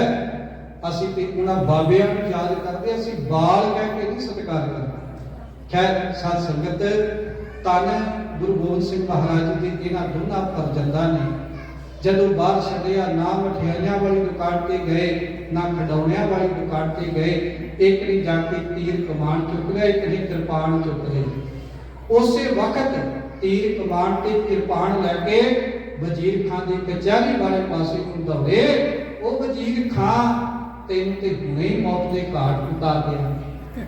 ਮੌਕਾ ਮਿਲ ਗਿਆ ਸਾਧ ਸੰਗਤ, ਲਾਗੇ ਖੜੇ ਦੀਵਾਨ ਸੁੱਚਾ ਨੰਦ ਨੂੰ ਫਿਰ ਇਹ ਗੱਲ ਕਹਿੰਦਾ ਕਿ ਬਾਦਸ਼ਾਹ ਵਜ਼ੀਰ ਖਾਨ ਵੇਖ ਲਿਆ ਇਹਨਾਂ ਦੇ ਆਦਰਸ਼, ਇਹ ਕੇਵਲ ਉਤੋਂ ਨਹੀਂ ਕਹਿ ਰਹੇ ਕਿ ਜੰਗਲਾਂ 'ਚ ਜਾਵਾਂਗੇ, ਸਿੱਖ ਇਕੱਠੇ ਕਰਾਂਗੇ, ਘੋੜਿਆਂ ਤੇ ਚੜਾਂਗੇ, ਤੁਹਾਡੇ ਨਾਲ ਲੜਾਂਗੇ। ਇਹ ਕੇਵਲ ਕੁੱਤੇ ਦੀਆਂ ਗੱਲਾਂ ਨਹੀਂ, ਇਹ ਆਦਰਸ਼ ਇਹਨਾਂ ਦੇ ਜੀਵਨ ਦੇ ਵਿੱਚ ਰਮੇ ਹੋਏ ਨੇ। ਨਵਾਬ ਸ਼ੇਰ ਮੁਹੰਮਦ ਖਾਨ ਮਲੇਰਕੋਟਲੇ ਵਾਲੇ ਨੇ ਹਾਂ ਦਾ ਨਾਰਾ ਵੀ ਮਾਰਿਆ ਤੇ ਅੱਜ ਵੀ ਮਲੇਰਕੋਟਲੇ ਹਾਂ ਦੇ ਨਾਰੇ ਦੇ ਨਾਮ ਤੋਂ ਗੁਰਦੁਆਰਾ ਸਾਹਿਬ ਬਣਿਆ ਹੋਇਆ ਹੈ। ਸੰਗਤਾਂ ਅੱਜ ਵੀ ਉਹਦਾ ਸਤਿਕਾਰ ਕਰਦੀਆਂ। ਔਰ ਸਾਧ ਸੰਗਤ, ਜਿਸ ਵਕਤ ਕਾਜੀ ਸਾਹਿਬ ਨੂੰ ਫਿਰ ਪੁੱਛਿਆ ਗਿਆ, ਕਾਜੀ ਸਾਹਿਬ ਗੱਲ ਬਿਲਕੁਲ ਸੱਚ ਹੈ, ਇਹਨਾਂ ਦੇ ਆਦਰਸ਼ ਬੜੇ ਵੱਡੇ ਨੇ, ਫਿਰ ਇਹਨਾਂ ਵਾਸਤੇ ਕੀ ਹੁਕਮ ਹੋ ਸਕਦਾ ਹੈ? ਉਹਨਾਂ ਕਿਹਾ ਫਿਰ ਇਹਨਾਂ ਨੂੰ ਜਿਉਂਦੇ ਜੀ ਨੀਹਾਂ ਵਿੱਚ ਚਿਣ ਕੇ ਸ਼ਹੀਦ ਕੀਤਾ ਜਾਣਾ ਚਾਹੀਦਾ ਹੈ। 13 ਪੋਹ ਦੇ ਦਿਨ ਸਾਧ ਸੰਗਤ 13 ਪੋਹ ਵਾਲੇ ਦਿਨ ਫਿਰ ਕਚਹਿਰੀ ਲੱਗੀ ਰਾਤ, ਦਾਦੀ ਦੀ ਕੋਲ ਜਾ ਕੇ ਸਾਰੀ ਗਾਥਾ ਸੁਣਾਈ। ਦਾਦੀ ਬੜੀ ਖੁਸ਼ ਹੋਈ। ਪੁੱਤਰੋ ਵੇਖਿਓ ਕਿਤੇ ਆਪਣੇ ਬਾਪ ਦੀ ਦਾਦੀ ਦੀ ਪੱਗ ਨੂੰ ਦਾਗ ਨਾ ਲਗਾ ਦੇ। ਧਰਮ ਇਮਾਨ ਨਹੀਂ ਤਿਆਗਣਾ, ਭਾਵੇਂ ਦੁਨੀਆ ਦਾ ਜਿਹੜਾ ਮਰਜ਼ੀ ਲਾਂਟ ਦਿੱਤਾ ਜਾਵੇ। ਔਰ ਸਾਧ ਸੰਗਤ ਅਗਲੇ ਦਿਨ ਕਚਹਿਰੀ ਲੱਗੀ। ਸਾਧ ਸੰਗਤ ਮੈਂ ਬੇਨਤੀ ਕਰਨੀ ਚਾਹਾਂਗਾ, ਅਕਾਲ ਤਖਤ ਸਾਹਿਬ ਤੋਂ ਵੀ ਆਦੇਸ਼ ਹੋਇਆ ਹੈ। ਅਕਾਲ ਤਖਤ ਸਾਹਿਬ ਤੋਂ ਵੀ 28 ਤਰੀਕ ਨੂੰ ਤਕਰੀਬਨ ਸਵੇਰੇ 10 ਵਜੇ ਤੋਂ ਲੈ ਕੇ 10:15 ਵਜੇ ਤੱਕ ਜਿਹੜਾ ਸਮਾਂ ਸੀ ਸਾਹਿਬਜ਼ਾਦਿਆਂ ਦੀ ਸ਼ਹਾਦਤ ਦਾ, ਉਸ ਟਾਈਮ ਵੀ ਸਾਡੀ ਕੌਮ ਦੇ ਕੁਝ ਸੁੱਤੇ ਹੁੰਦੇ ਨੇ ਤੇ ਕੁਝ ਕਾਰੋਬਾਰ ਵਿੱਚ ਲੱਗੇ ਹੁੰਦੇ, ਪਰ ਸਾਡੀ ਕੌਮ ਦੀ ਉਹਨਾਂ ਪ੍ਰਜਾਦਾ ਨੇ ਉਸ ਟਾਈਮ ਆਪਣੀ ਸ਼ਹਾਦਤ ਦਿੱਤੀ। ਅਕਾਲ ਤਖਤ ਸਾਹਿਬ ਤੋਂ ਆਦੇਸ਼ ਹੋਇਆ ਕਿ 10:15 ਤੋਂ ਲੈ ਕੇ 10:15 ਵਜੇ ਤੱਕ 28 ਤਰੀਕ ਨੂੰ ਹਰੇਕ ਨਾਨਕ ਨਾਮ ਲੇਵਾ ਗੁਰੂ ਕੇ ਸਿੱਖ ਨੇ ਮੂਲ ਮੰਤਰ ਦੇ ਪਾਠ ਦਾ ਜਾਪ ਕਰਨਾ। ਇਹ ਸਾਹਿਬਜ਼ਾਦਿਆਂ ਦੀ ਸ਼ਹਾਦਤ ਨੂੰ ਸੱਚਾ ਸਿੱਧਾ ਹੋਵੇਗਾ। ਹਰੇਕ ਗੁਰੂ ਕੇ ਸਿੱਖ ਨੇ ਮੂਲ ਮੰਤਰ ਦੀ ਜਾਪ ਕਰਨੀ ਹੈ। 28 ਤਰੀਕ ਨੂੰ ਤਕਰੀਬਨ 10 ਤੋਂ ਲੈ ਕੇ 10:15 ਵਜੇ ਤੱਕ ਹਰੇਕ ਸਿੱਖ ਦਾ ਇਹ ਫਰਜ਼ ਬਣਦਾ। ਖੈਰ ਸਾਧ ਸੰਗਤ ਅਗਲਾ ਦਿਨ ਹੋਇਆ, ਕਚਹਿਰੀ ਲੱਗੀ। ਫਿਰ ਸਾਹਿਬਜ਼ਾਦਿਆਂ ਨੂੰ ਕਚਹਿਰੀ ਵਿੱਚ ਪੇਸ਼ ਕੀਤਾ ਗਿਆ, ਪਰ ਕੋਈ ਵੀ ਇਹਨਾਂ ਸਾਹਿਬਜ਼ਾਦਿਆਂ ਨੂੰ ਨੀਹਾਂ ਵਿੱਚ ਚਿਣਨ ਵਾਸਤੇ ਤਿਆਰ ਨਾ ਹੋਵੇ। ਆਖੀ ਇੱਥੇ ਸ਼ਾਸਨ ਵੇਗ ਤੇ ਬਾਸ਼ਨ ਵੇਗ ਤੋਂ ਜਲਾਦ ਸਮਾਣੇ ਦੇ ਰਹਿਣ ਵਾਲੇ ਉਹ ਕਚਹਿਰੀ ਦੇ ਵਿੱਚ ਮੁਕੱਦਮਾ ਭੁਗਤਣ ਵਾਸਤੇ ਆਏ ਸਨ। ਉਹ ਚਾਹੁੰਦੇ ਸਨ ਸਾਡੀ ਕਿਸੇ ਤਰ੍ਹਾਂ ਕਚਹਿਰੀ ਦੇ ਵਿੱਚੋਂ ਬੰਦ ਖਲਾਸੀ ਹੋ ਜਾਵੇ।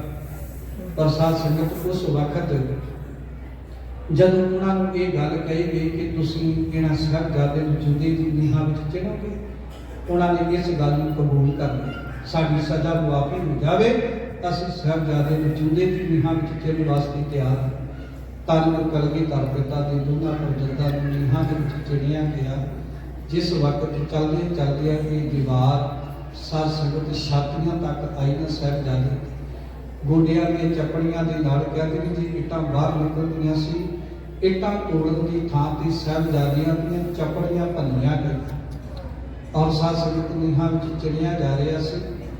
ਜਦੋਂ ਇਹ ਦੀਵਾਰ ਚੱਲਦੀ ਬਾਬਾ ਫਤਿਹ ਸਿੰਘ ਦੇ ਸਿਰ ਤੱਕ ਪਹੁੰਚੀ ਨਾ ਸਾਧ ਸੰਗਤ, ਤੇ ਇਤਿਹਾਸ ਕਹਿੰਦਾ ਬਾਬਾ ਜੋਰਾਵਰ ਸਿੰਘ ਦੀ ਅੱਖ ਦੇ ਵਿੱਚੋਂ ਨਾ ਇੱਕ ਅਥਰੂ ਟਪਕਿਆ। ਉਹ ਹੇਠਾਂ ਬਾਬਾ ਫਤਿਹ ਸਿੰਘ ਤੇ ਪਿਆ ਤੇ ਬਾਬਾ ਫਤਿਹ ਸਿੰਘ ਕਹਿਣ ਕਿ ਭਰਾਤਾ ਕੀ ਗੱਲ, ਮੈਨੂੰ ਤਾਂ ਹੌਸਲਾ ਦੇ ਰਿਹਾ ਸੀ, ਆਪਾਂ ਡੋਲਣਾ ਨਹੀਂ, ਘਬਰਾਉਣਾ ਨਹੀਂ, ਤੇ ਕੀ ਗੱਲ ਮੌਤ ਤੋਂ ਘਬਰਾਉਂਦੇ ਆ, ਤੇਰੀ ਅੱਖ ਚੋਂ ਅਥਰੂ ਕਿਉਂ? ਤੇ ਬਾਬਾ ਜੋਰਾਵਰ ਸਿੰਘ ਜੀ ਕਹਿੰਦੇ ਭਰਾਤਾ ਇਹ ਅਥਰੂ ਇਸ ਕਰਕੇ ਨਹੀਂ ਕਿ ਆਪਾਂ ਮੌਤ ਦੇ ਘਾਟ ਉਤਰ ਰਹੇ ਹਾਂ, ਇਹ ਅਥਰੂ ਇਸ ਕਰਕੇ ਆਇਆ, ਅੱਜ ਯਾਦ ਆ ਗਈ ਉਸ ਗੱਲ ਦੀ ਜਦੋਂ ਆਪਾਂ ਨਿੱਕੇ ਹੁੰਦੇ ਖੇਡਦੇ ਸਾਂ ਤੇ ਖੇਡਦਿਆਂ ਇੱਕ ਦਿਨ ਅਸੀਂ ਤੈਨੂੰ ਖੇਡਣ ਤੋਂ ਮਨਾ ਕਰ ਦਿੱਤਾ ਸੀ। ਕਿਉਂ? ਕਿ ਤੇਰੀ ਉਮਰ ਛੋਟੀ ਹੈ, ਤੂੰ ਸਾਡੇ ਬਰਾਬਰ ਦਾ ਨਹੀਂ, ਤੂੰ ਇਹ ਖੇਡ ਦੇ ਵਿੱਚ ਨਹੀਂ ਖੇਡ ਸਕਦਾ। ਤੇ ਬਾਬਾ ਫਤਿਹ ਸਿੰਘ ਜੀ ਭੱਜ ਕੇ ਅੰਦਰ ਗਏ ਸਨ ਤੇ ਉਹਨਾਂ ਨੇ ਆਪਣੇ ਸਿਰ ਦੇ ਉੱਤੇ 3-4 ਦੁਮਾਲੇ ਸਜਾ ਲਏ। ਉਹ ਆਪਣੇ ਸਾਥੀਆਂ ਨੂੰ ਆ ਕੇ ਕਹਿੰਦੇ ਹੁਣ ਤੇ ਮੈਂ ਖੇਡ ਸਕਦਾ ਨਾ, ਕਿਉਂਕਿ ਹੁਣ ਮੈਂ ਤੁਹਾਡੇ ਬਰਾਬਰ ਦੇ ਹੋ ਗਿਆ। ਕਹਿੰਦਾ ਅੱਜ ਮੈਨੂੰ ਬਚਪਨ ਦੀ ਉਹ ਗੱਲ ਚੇਤੇ ਆ ਗਈ ਕਿ ਉਦੋਂ ਖੇਡ ਵਿੱਚ ਤੂੰ ਛੋਟਾ ਸੀ ਤੇ ਜਿੱਤ ਨਹੀਂ ਸਕਿਆ, ਪਰ ਅੱਜ ਜਦੋਂ ਇਹ ਮੌਤ ਦੀ ਖੇਡ ਖੇਡੀ ਜਾਣ ਲੱਗੀ ਨਾ, ਇਹਦੇ ਵਿੱਚ ਤੂੰ ਮੇਰੇ ਨਾਲੋਂ ਵੱਧ ਨੰਬਰ ਲੈ ਗਿਆ। ਪਹਿਲਾ ਸ਼੍ਰੀ ਅਕਾਲ। ਔਰ ਸਾਧ ਸੰਗਤ ਉਸ ਵਕਤ ਬਾਬਾ ਜੋਰਾਵਰ ਸਿੰਘ ਨੇ ਇਹ ਵਚਨ ਕਹੇ ਕਿ ਅੱਜ ਜ਼ਿੰਦਗੀ ਦੀ ਖੇਡ ਦੇ ਵਿੱਚ ਤੂੰ ਜਿੱਤ ਪ੍ਰਾਪਤ ਕਰ ਰਹੇ ਹੈ, ਇਸ ਕਰਕੇ ਅਸੀਂ ਹੌਸਲਾ ਨਹੀਂ ਹਾਰਨਾ। ਇਤਿਹਾਸ ਕਹਿੰਦਾ ਹੈ ਕਿ ਜਿਸ ਵਕਤ ਇਹ ਦੀਵਾਰ ਉੱਪਰ ਤੱਕ ਚਿਣੀ ਗਈ, ਬੰਦ ਹੋ ਗਈ, ਦੋਨੇ ਸਾਹਿਬਜ਼ਾਦੇ ਬੇਹੋਸ਼ ਹੋ ਗਏ, ਧਰਤੀ ਤੇ ਡਿੱਗ ਗਏ। ਔਰ ਧਰਤੀ ਤੇ ਡਿੱਗੇ ਤੇ ਇੱਕ ਵਾਰ ਹੋਸ਼ ਵਿੱਚ ਲਿਆ ਕੇ ਫੇਰ ਪੁੱਛਿਆ ਗਿਆ, ਇੱਕ ਵਾਰ ਹੋਸ਼ ਵਿੱਚ ਲਿਆ ਕੇ ਫੇਰ ਇਹ ਗੱਲ ਕਹੀ ਗਈ, ਅਜੇ ਵੀ ਸਮਾਂ ਹੈ, ਤੁਸੀਂ ਦੀਨੇ ਇਸਲਾਮ ਕਬੂਲ ਕਰ ਲਵੋ। ਤੇ ਇਹਨਾਂ ਸਾਹਿਬਜ਼ਾਦਿਆਂ ਨੇ ਬੜੇ ਪਿਆਰੇ ਬਚਨ ਕਹੇ, ਤੁਸੀਂ ਸਾਨੂੰ ਲੱਖਾਂ ਵਾਰ ਵੀ ਬੇਹੋਸ਼ ਕਰਕੇ ਸਿੱਖੀ ਦੀ ਹੋਸ਼ ਨਹੀਂ ਭੁਲਾ ਸਕਦੇ, ਲੱਖਾਂ ਵਾਰ ਵੀ ਬੇਹੋਸ਼ ਕਰਕੇ ਸਿੱਖੀ ਦੀ ਹੋਸ਼ ਨਹੀਂ ਭੁਲਾ ਸਕਦੇ। ਤੇ ਕਹਿੰਦੇ ਨੇ ਫਿਰ ਇਹਨਾਂ ਦੋਨੇ ਸਾਹਿਬਜ਼ਾਦਿਆਂ ਨੂੰ ਜਿਵਾ ਕਰਕੇ ਸ਼ਹੀਦ ਕੀਤਾ ਗਿਆ। ਔਰ ਇਸ ਤਰ੍ਹਾਂ ਧੰਨ ਗੁਰੂ ਕਲਗੀ ਧਰ ਪਿਤਾ ਦੇ ਇਹਦੇ ਦੋਨਾਂ ਲਾਲਾਂ ਨੇ ਬਾਬਾ ਜੋਰਾਵਰ ਸਿੰਘ ਤੇ ਬਾਬਾ ਫਤਿਹ ਸਿੰਘ ਨੂੰ ਸ਼ਹਾਦਤ ਦਾ ਜਨਮ ਕੀਤਾ। ਔਰ ਮੈਂ ਇੱਕ ਬੇਨਤੀ ਕਹਿ ਕੇ ਸਮਾਪਤੀ ਕਰਨ ਲੱਗਾ। ਜਦੋਂ ਸਾਹਿਬਜ਼ਾਦਿਆਂ ਦੀ ਸ਼ਹਾਦਤ ਦੀ ਸਾਧ ਸੰਗਤ ਉਧਰ ਮਾਤਾ ਗੁਜਰ ਕੌਰ ਜੀ ਨੂੰ ਖਬਰ ਲੱਗੀ, ਮਾਤਾ ਗੁਜਰ ਕੌਰ ਜੀ ਨੇ ਆਪਣੀ ਪ੍ਰਾਣ ਪੱਖੇ ਨੂੰ ਤਿਆਗ ਦਿੱਤੇ। ਔਰ ਸਾਧ ਸੰਗਤ ਜਦੋਂ ਗੱਲ ਸੰਸਕਾਰ ਦੀ ਆਈ, ਵਜ਼ੀਰ ਖਾਨ ਨੇ ਇਹ ਗੱਲ ਕਹੀ, ਜੇ ਕੋਈ ਮੁਰਾ ਵਿਛਾ ਕੇ ਇਹ ਜਗ੍ਹਾ ਖਰੀਦ ਸਕਦਾ ਹੈ ਤੇ ਸੰਸਕਾਰ ਵਾਸਤੇ ਜਗ੍ਹਾ ਖਰੀਦ ਸਕਦਾ ਹੈ। ਤੇ ਦੀਵਾਨ ਟੋਡਰਮੱਲ ਨੇ ਬੜੇ ਧਨਾੜ ਹੋਣਗੇ ਦੁਨੀਆ ਦੇ ਇਤਿਹਾਸ ਵਿੱਚ, ਬੜੇ ਧਨਾੜ ਹੋਣਗੇ ਦੁਨੀਆ ਦੇ ਇਤਿਹਾਸ ਵਿੱਚ, ਪਰ ਜੇ ਕਿਸੇ ਨੇ ਇਹ ਸੇਵਾ ਪ੍ਰਾਪਤ ਕੀਤੀ ਤੇ ਦੀਵਾਨ ਟੋਡਰਮੱਲ ਨੇ। ਤੇ ਆਪਾਂ ਮੋਤੀ ਰਾਮ ਮਹਿਲ ਦਾ ਵੀ ਇਤਿਹਾਸ ਪੜ੍ਹਦੇ, ਉਹਨਾਂ ਨੇ ਕਮੰਦ ਲਾ ਕੇ ਆਪਣੀ ਜ਼ਿੰਦਗੀ ਤੇ ਮੌਤ ਦੇ ਉੱਤੇ ਜੂਝਦਿਆਂ ਹੋਇਆਂ ਸਾਹਿਬਜ਼ਾਦਿਆਂ ਨੂੰ ਠੰਡੀ ਬੁਰਜ ਦੇ ਅੰਦਰ ਮਿਲਣ ਦੀ ਸੇਵਾ ਵੀ ਕੀਤੀ। ਔਰ ਦੀਵਾਨ ਟੋਡਰਮੱਲ ਨੇ ਜਗ੍ਹਾ ਖਰੀਦੀ ਤੇ ਸਾਧ ਸੰਗਤ ਉੱਥੇ ਸਾਹਿਬਜ਼ਾਦਿਆਂ ਦਾ ਸੰਸਕਾਰ ਹੋਇਆ। ਇਹ ਬੇਨਤੀ ਪ੍ਰਵਾਨ ਕਰਨਾ ਜਿਹਦੇ ਤੋਂ ਸਾਨੂੰ ਬੜੀ ਵੱਡੀ ਸਿੱਖਿਆ ਮਿਲਦੀ। ਭਾਵੇਂ ਕਿ ਅੱਜ ਉਸ ਸਰਹੰਦ ਦੀ ਧਰਤੀ ਤੇ ਹਜ਼ਾਰਾਂ ਧਨਾੜ ਪੁਰਸ਼ ਹੋਣਗੇ, ਬੜੇ ਬੜੇ ਅਮੀਰ ਹੋਣਗੇ, ਪਰ ਅੱਜ ਦੇ ਇਤਿਹਾਸ ਵਿੱਚ ਕਿਸੇ ਨੂੰ ਯਾਦ ਨਹੀਂ ਕੀਤਾ ਜਾਂਦਾ। ਜੇ ਯਾਦ ਕੀਤਾ ਜਾਂਦਾ ਹੈ ਤੇ ਦੀਵਾਨ ਟੋਡਰਮੱਲ ਨੂੰ ਯਾਦ ਕੀਤਾ ਜਾਂਦਾ ਹੈ, ਜਿਹਨੇ ਆਪਣਾ ਧਨ ਇਹਨਾਂ ਸਾਹਿਬਜ਼ਾਦਿਆਂ ਦੀ ਸ਼ਹਾਦਤ ਵਾਸਤੇ, ਉਹ ਜਗ੍ਹਾ ਖਰੀਦਣ ਵਾਸਤੇ, ਉਹ ਤਾਂ ਮੋਹਰਾਂ ਵਿਛਾ ਕੇ ਕਹਿੰਦੇ ਸੀ, ਦੀਵਾਨ ਟੋਡਰਮੱਲ ਨੇ ਮੋਹਰਾਂ ਖੜੀਆਂ ਕਰਕੇ ਜਗ੍ਹਾ ਖਰੀਦ ਲਈ। ਤੇ ਬੇਨਤੀ ਕਰਾਂ, ਅੱਜ ਵੀ ਲੋੜ ਹੈ ਸਾਨੂੰ ਗੁਰੂ ਕੇ ਸਿੱਖਾਂ ਨੂੰ ਸੁਚੇਤ ਹੋਣ ਦੇ। ਆਓ ਧਨਾੜ ਤੇ ਦੁਨੀਆ ਤੇ ਬੜੇ ਹੁੰਦੇ ਨੇ, ਸਮਾਂ ਪਾ ਕੇ ਨਾਮ ਮਿਟ ਜਾਂਦਾ ਹੈ, ਪਰ ਦੁਨੀਆ ਦੇ ਇਤਿਹਾਸ ਵਿੱਚ ਨਾਮ ਸੁਨਹਿਰੀ ਅੱਖਰਾਂ ਵਿੱਚ ਉਹਨਾਂ ਦਾ ਚਮਕਦਾ ਹੈ ਜਿਹੜੇ ਬੱਚਿਆਂ ਦਾ ਪਿਆਰ ਕਰਨ ਵਾਸਤੇ ਆਪਣਾ ਧਨ ਕਿਸੇ ਸਫਲਤਾ ਦੀ ਪੂੰਜੀ ਵਾਸਤੇ ਸੰਸਾਰ ਦੇ ਖਰਚ ਕਰਦੇ। ਕਿਤੇ ਗੁਰੂ ਕਿਰਪਾ ਕਰੇ ਸਾਡੀ ਸੁੱਤੀ ਹੋਈ ਕੌਮ ਨੂੰ ਅੱਜ ਜਾਗ ਆ ਜਾਵੇ। ਧਨਾੜ ਤਾਂ ਦੁਨੀਆ ਤੇ ਬੜੇ ਨੇ, ਪੈਸਾ ਬੜੇ ਕਮਾ ਕੇ ਜਾਂਦੇ ਨੇ, ਪਰ ਜਿਹੜੇ ਆਪਣੇ ਧਨ ਨੂੰ ਸਫਲ ਕਰਦੇ ਹੋਇਆਂ ਕਿਸੇ ਗਰੀਬ ਬੱਚੇ ਨੂੰ ਅਡਾਪਟ ਕਰ ਲੈਂਦੇ ਨੇ ਨਾ, ਉਹਦੀ ਪੜ੍ਹਾਈ ਦੇ ਉੱਤੇ, ਉਹਦੀ ਸਿਖਲਾਈ ਦੇ ਉੱਤੇ ਜਿਹੜੇ ਸੇਵਾ ਲਾ ਦਿੰਦੇ ਨੇ, ਰਹਿੰਦੀ ਦੁਨੀਆ ਤੱਕ ਉਹਨਾਂ ਦਾ ਨਾਮ ਇਤਿਹਾਸ ਦੇ ਪੰਨਿਆਂ ਦੇ ਵਿੱਚ ਸੰਸਾਰ ਦੀ ਚਮਕਦਾ ਹੈ। ਸਾਹਿਬਜ਼ਾਦਿਆਂ ਦੀ ਸ਼ਹਾਦਤ ਤੋਂ ਵੀ ਸਿੱਖਿਆ ਪ੍ਰਾਪਤ ਕਰੀਏ। ਅਸੀਂ ਵੀ ਸਾਧ ਸੰਗਤ ਆਪਣੇ ਬੱਚਿਆਂ ਨੂੰ ਗੁਰੂ ਪਿਆਰ ਦੀਆਂ ਸਾਖੀਆਂ ਸੁਣਾਇਆ ਕਰੀਏ, ਤਾਂ ਕਿ ਸਾਡੇ ਬੱਚੇ ਸਾਡੇ ਇਤਿਹਾਸ ਦੇ ਨਾਲ ਜੁੜ ਕੇ ਸਿੱਖੀ ਦੇ ਆਦਰਸ਼ਾਂ ਤੇ ਚੱਲ ਕੇ ਗੁਰੂ ਨਾਨਕ ਦੀ ਕਰਦੀਆਂ ਅਸੀਸਾਂ ਦੇ ਪਾਤਰ ਬਣ ਸਕਣ। ਬਹੁਤ ਬਹੁਤ ਧੰਨਵਾਦ ਸਮੁੱਚੀਆਂ ਸੰਗਤਾਂ ਦਾ, ਇੱਥੋਂ ਦੀ ਸਮੁੱਚੀ ਗੁਰਦੁਆਰਾ ਪ੍ਰਬੰਧਕ ਕਮੇਟੀ ਦਾ, ਸਟੱਡੀ ਸਰਕਲ ਦੇ ਸਮੂਹ ਮੈਂਬਰ ਸਾਹਿਬਾਨਾਂ ਦਾ, ਜਿਨ੍ਹਾਂ ਨੇ ਬੜਾ ਸੋਹਣਾ ਉਪਰਾਲਾ ਕੀਤਾ ਸਾਧ ਸੰਗਤ ਬੱਚਿਆਂ ਦਾ ਵਿਕਾਸ ਕਰਕੇ।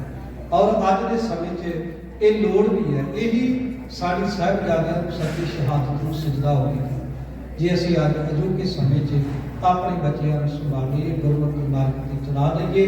ਇਹੀ ਸਾਡੀ ਸਾਹਿਬਜ਼ਾਦਿਆਂ ਨੂੰ ਸੱਚੀ ਸਰਦਾਰੀ ਦੀ ਸੱਚਾ ਸਤਿਕਾਰ ਹੋਵੇਗਾ, ਸੱਚਾ ਸਜਦਾ ਹੋਵੇਗਾ। ਹੁਣ ਤੱਕ ਲਗਾਤਾਰ 3 ਦੀਵਾਨਾਂ ਵਿੱਚ ਇਤਿਹਾਸ ਦੇ ਵਿਚਾਰ ਸੰਤ ਪਾਈ। ਇਹ ਕਰੀਏ ਅਨੇਕਾਂ ਪ੍ਰਕਾਰ ਦੀਆਂ ਭੁੱਲਾਂ ਗਲਤੀਆਂ ਹੋਣਗੀਆਂ, ਭੁੱਲਣ ਅੰਦਰ ਸਭ ਕੋ ਅਭੁੱਲ ਗੁਰ ਕਰਤਾ, ਭੁੱਲਾਂ ਬਖਸ਼ ਲੈਣੀਆਂ।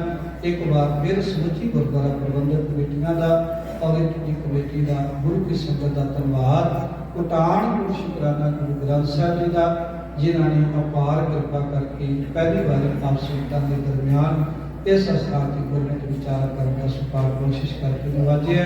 ਹੋਈਆਂ ਭੁੱਲਾਂ ਚੁੱਕਾਂ ਦੀ ਖਿਮਾ ਬਖਸ਼ ਦਿਓ। ਫਤਿਹ ਦੀ ਸੰਤ ਪਾਈਏ ਜੀ। ਵਾਹਿਗੁਰੂ ਜੀ ਕਾ ਖਾਲਸਾ, ਵਾਹਿਗੁਰੂ ਜੀ ਕੀ ਫਤਿਹ।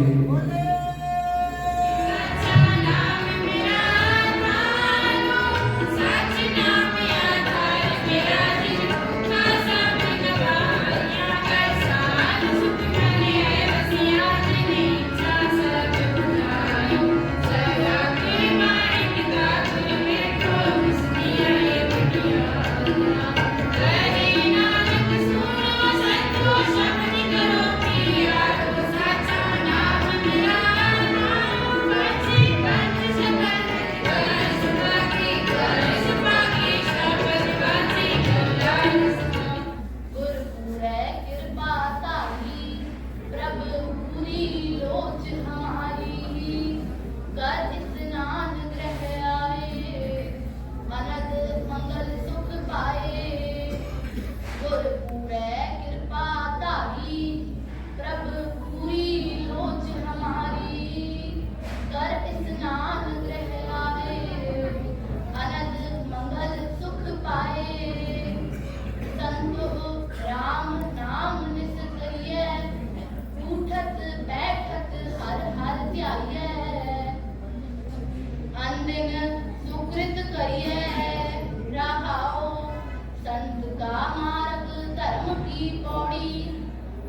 बट पागी पाए कोट जन्म के किल बिखना से हर चरणी चित लाए उस्तत करो सदा प्रभु अपने जिन पूरी कल राखी जी जंत सब भये पवित्रा सतगुर की सच साखी बिगन विनाशन सब दुख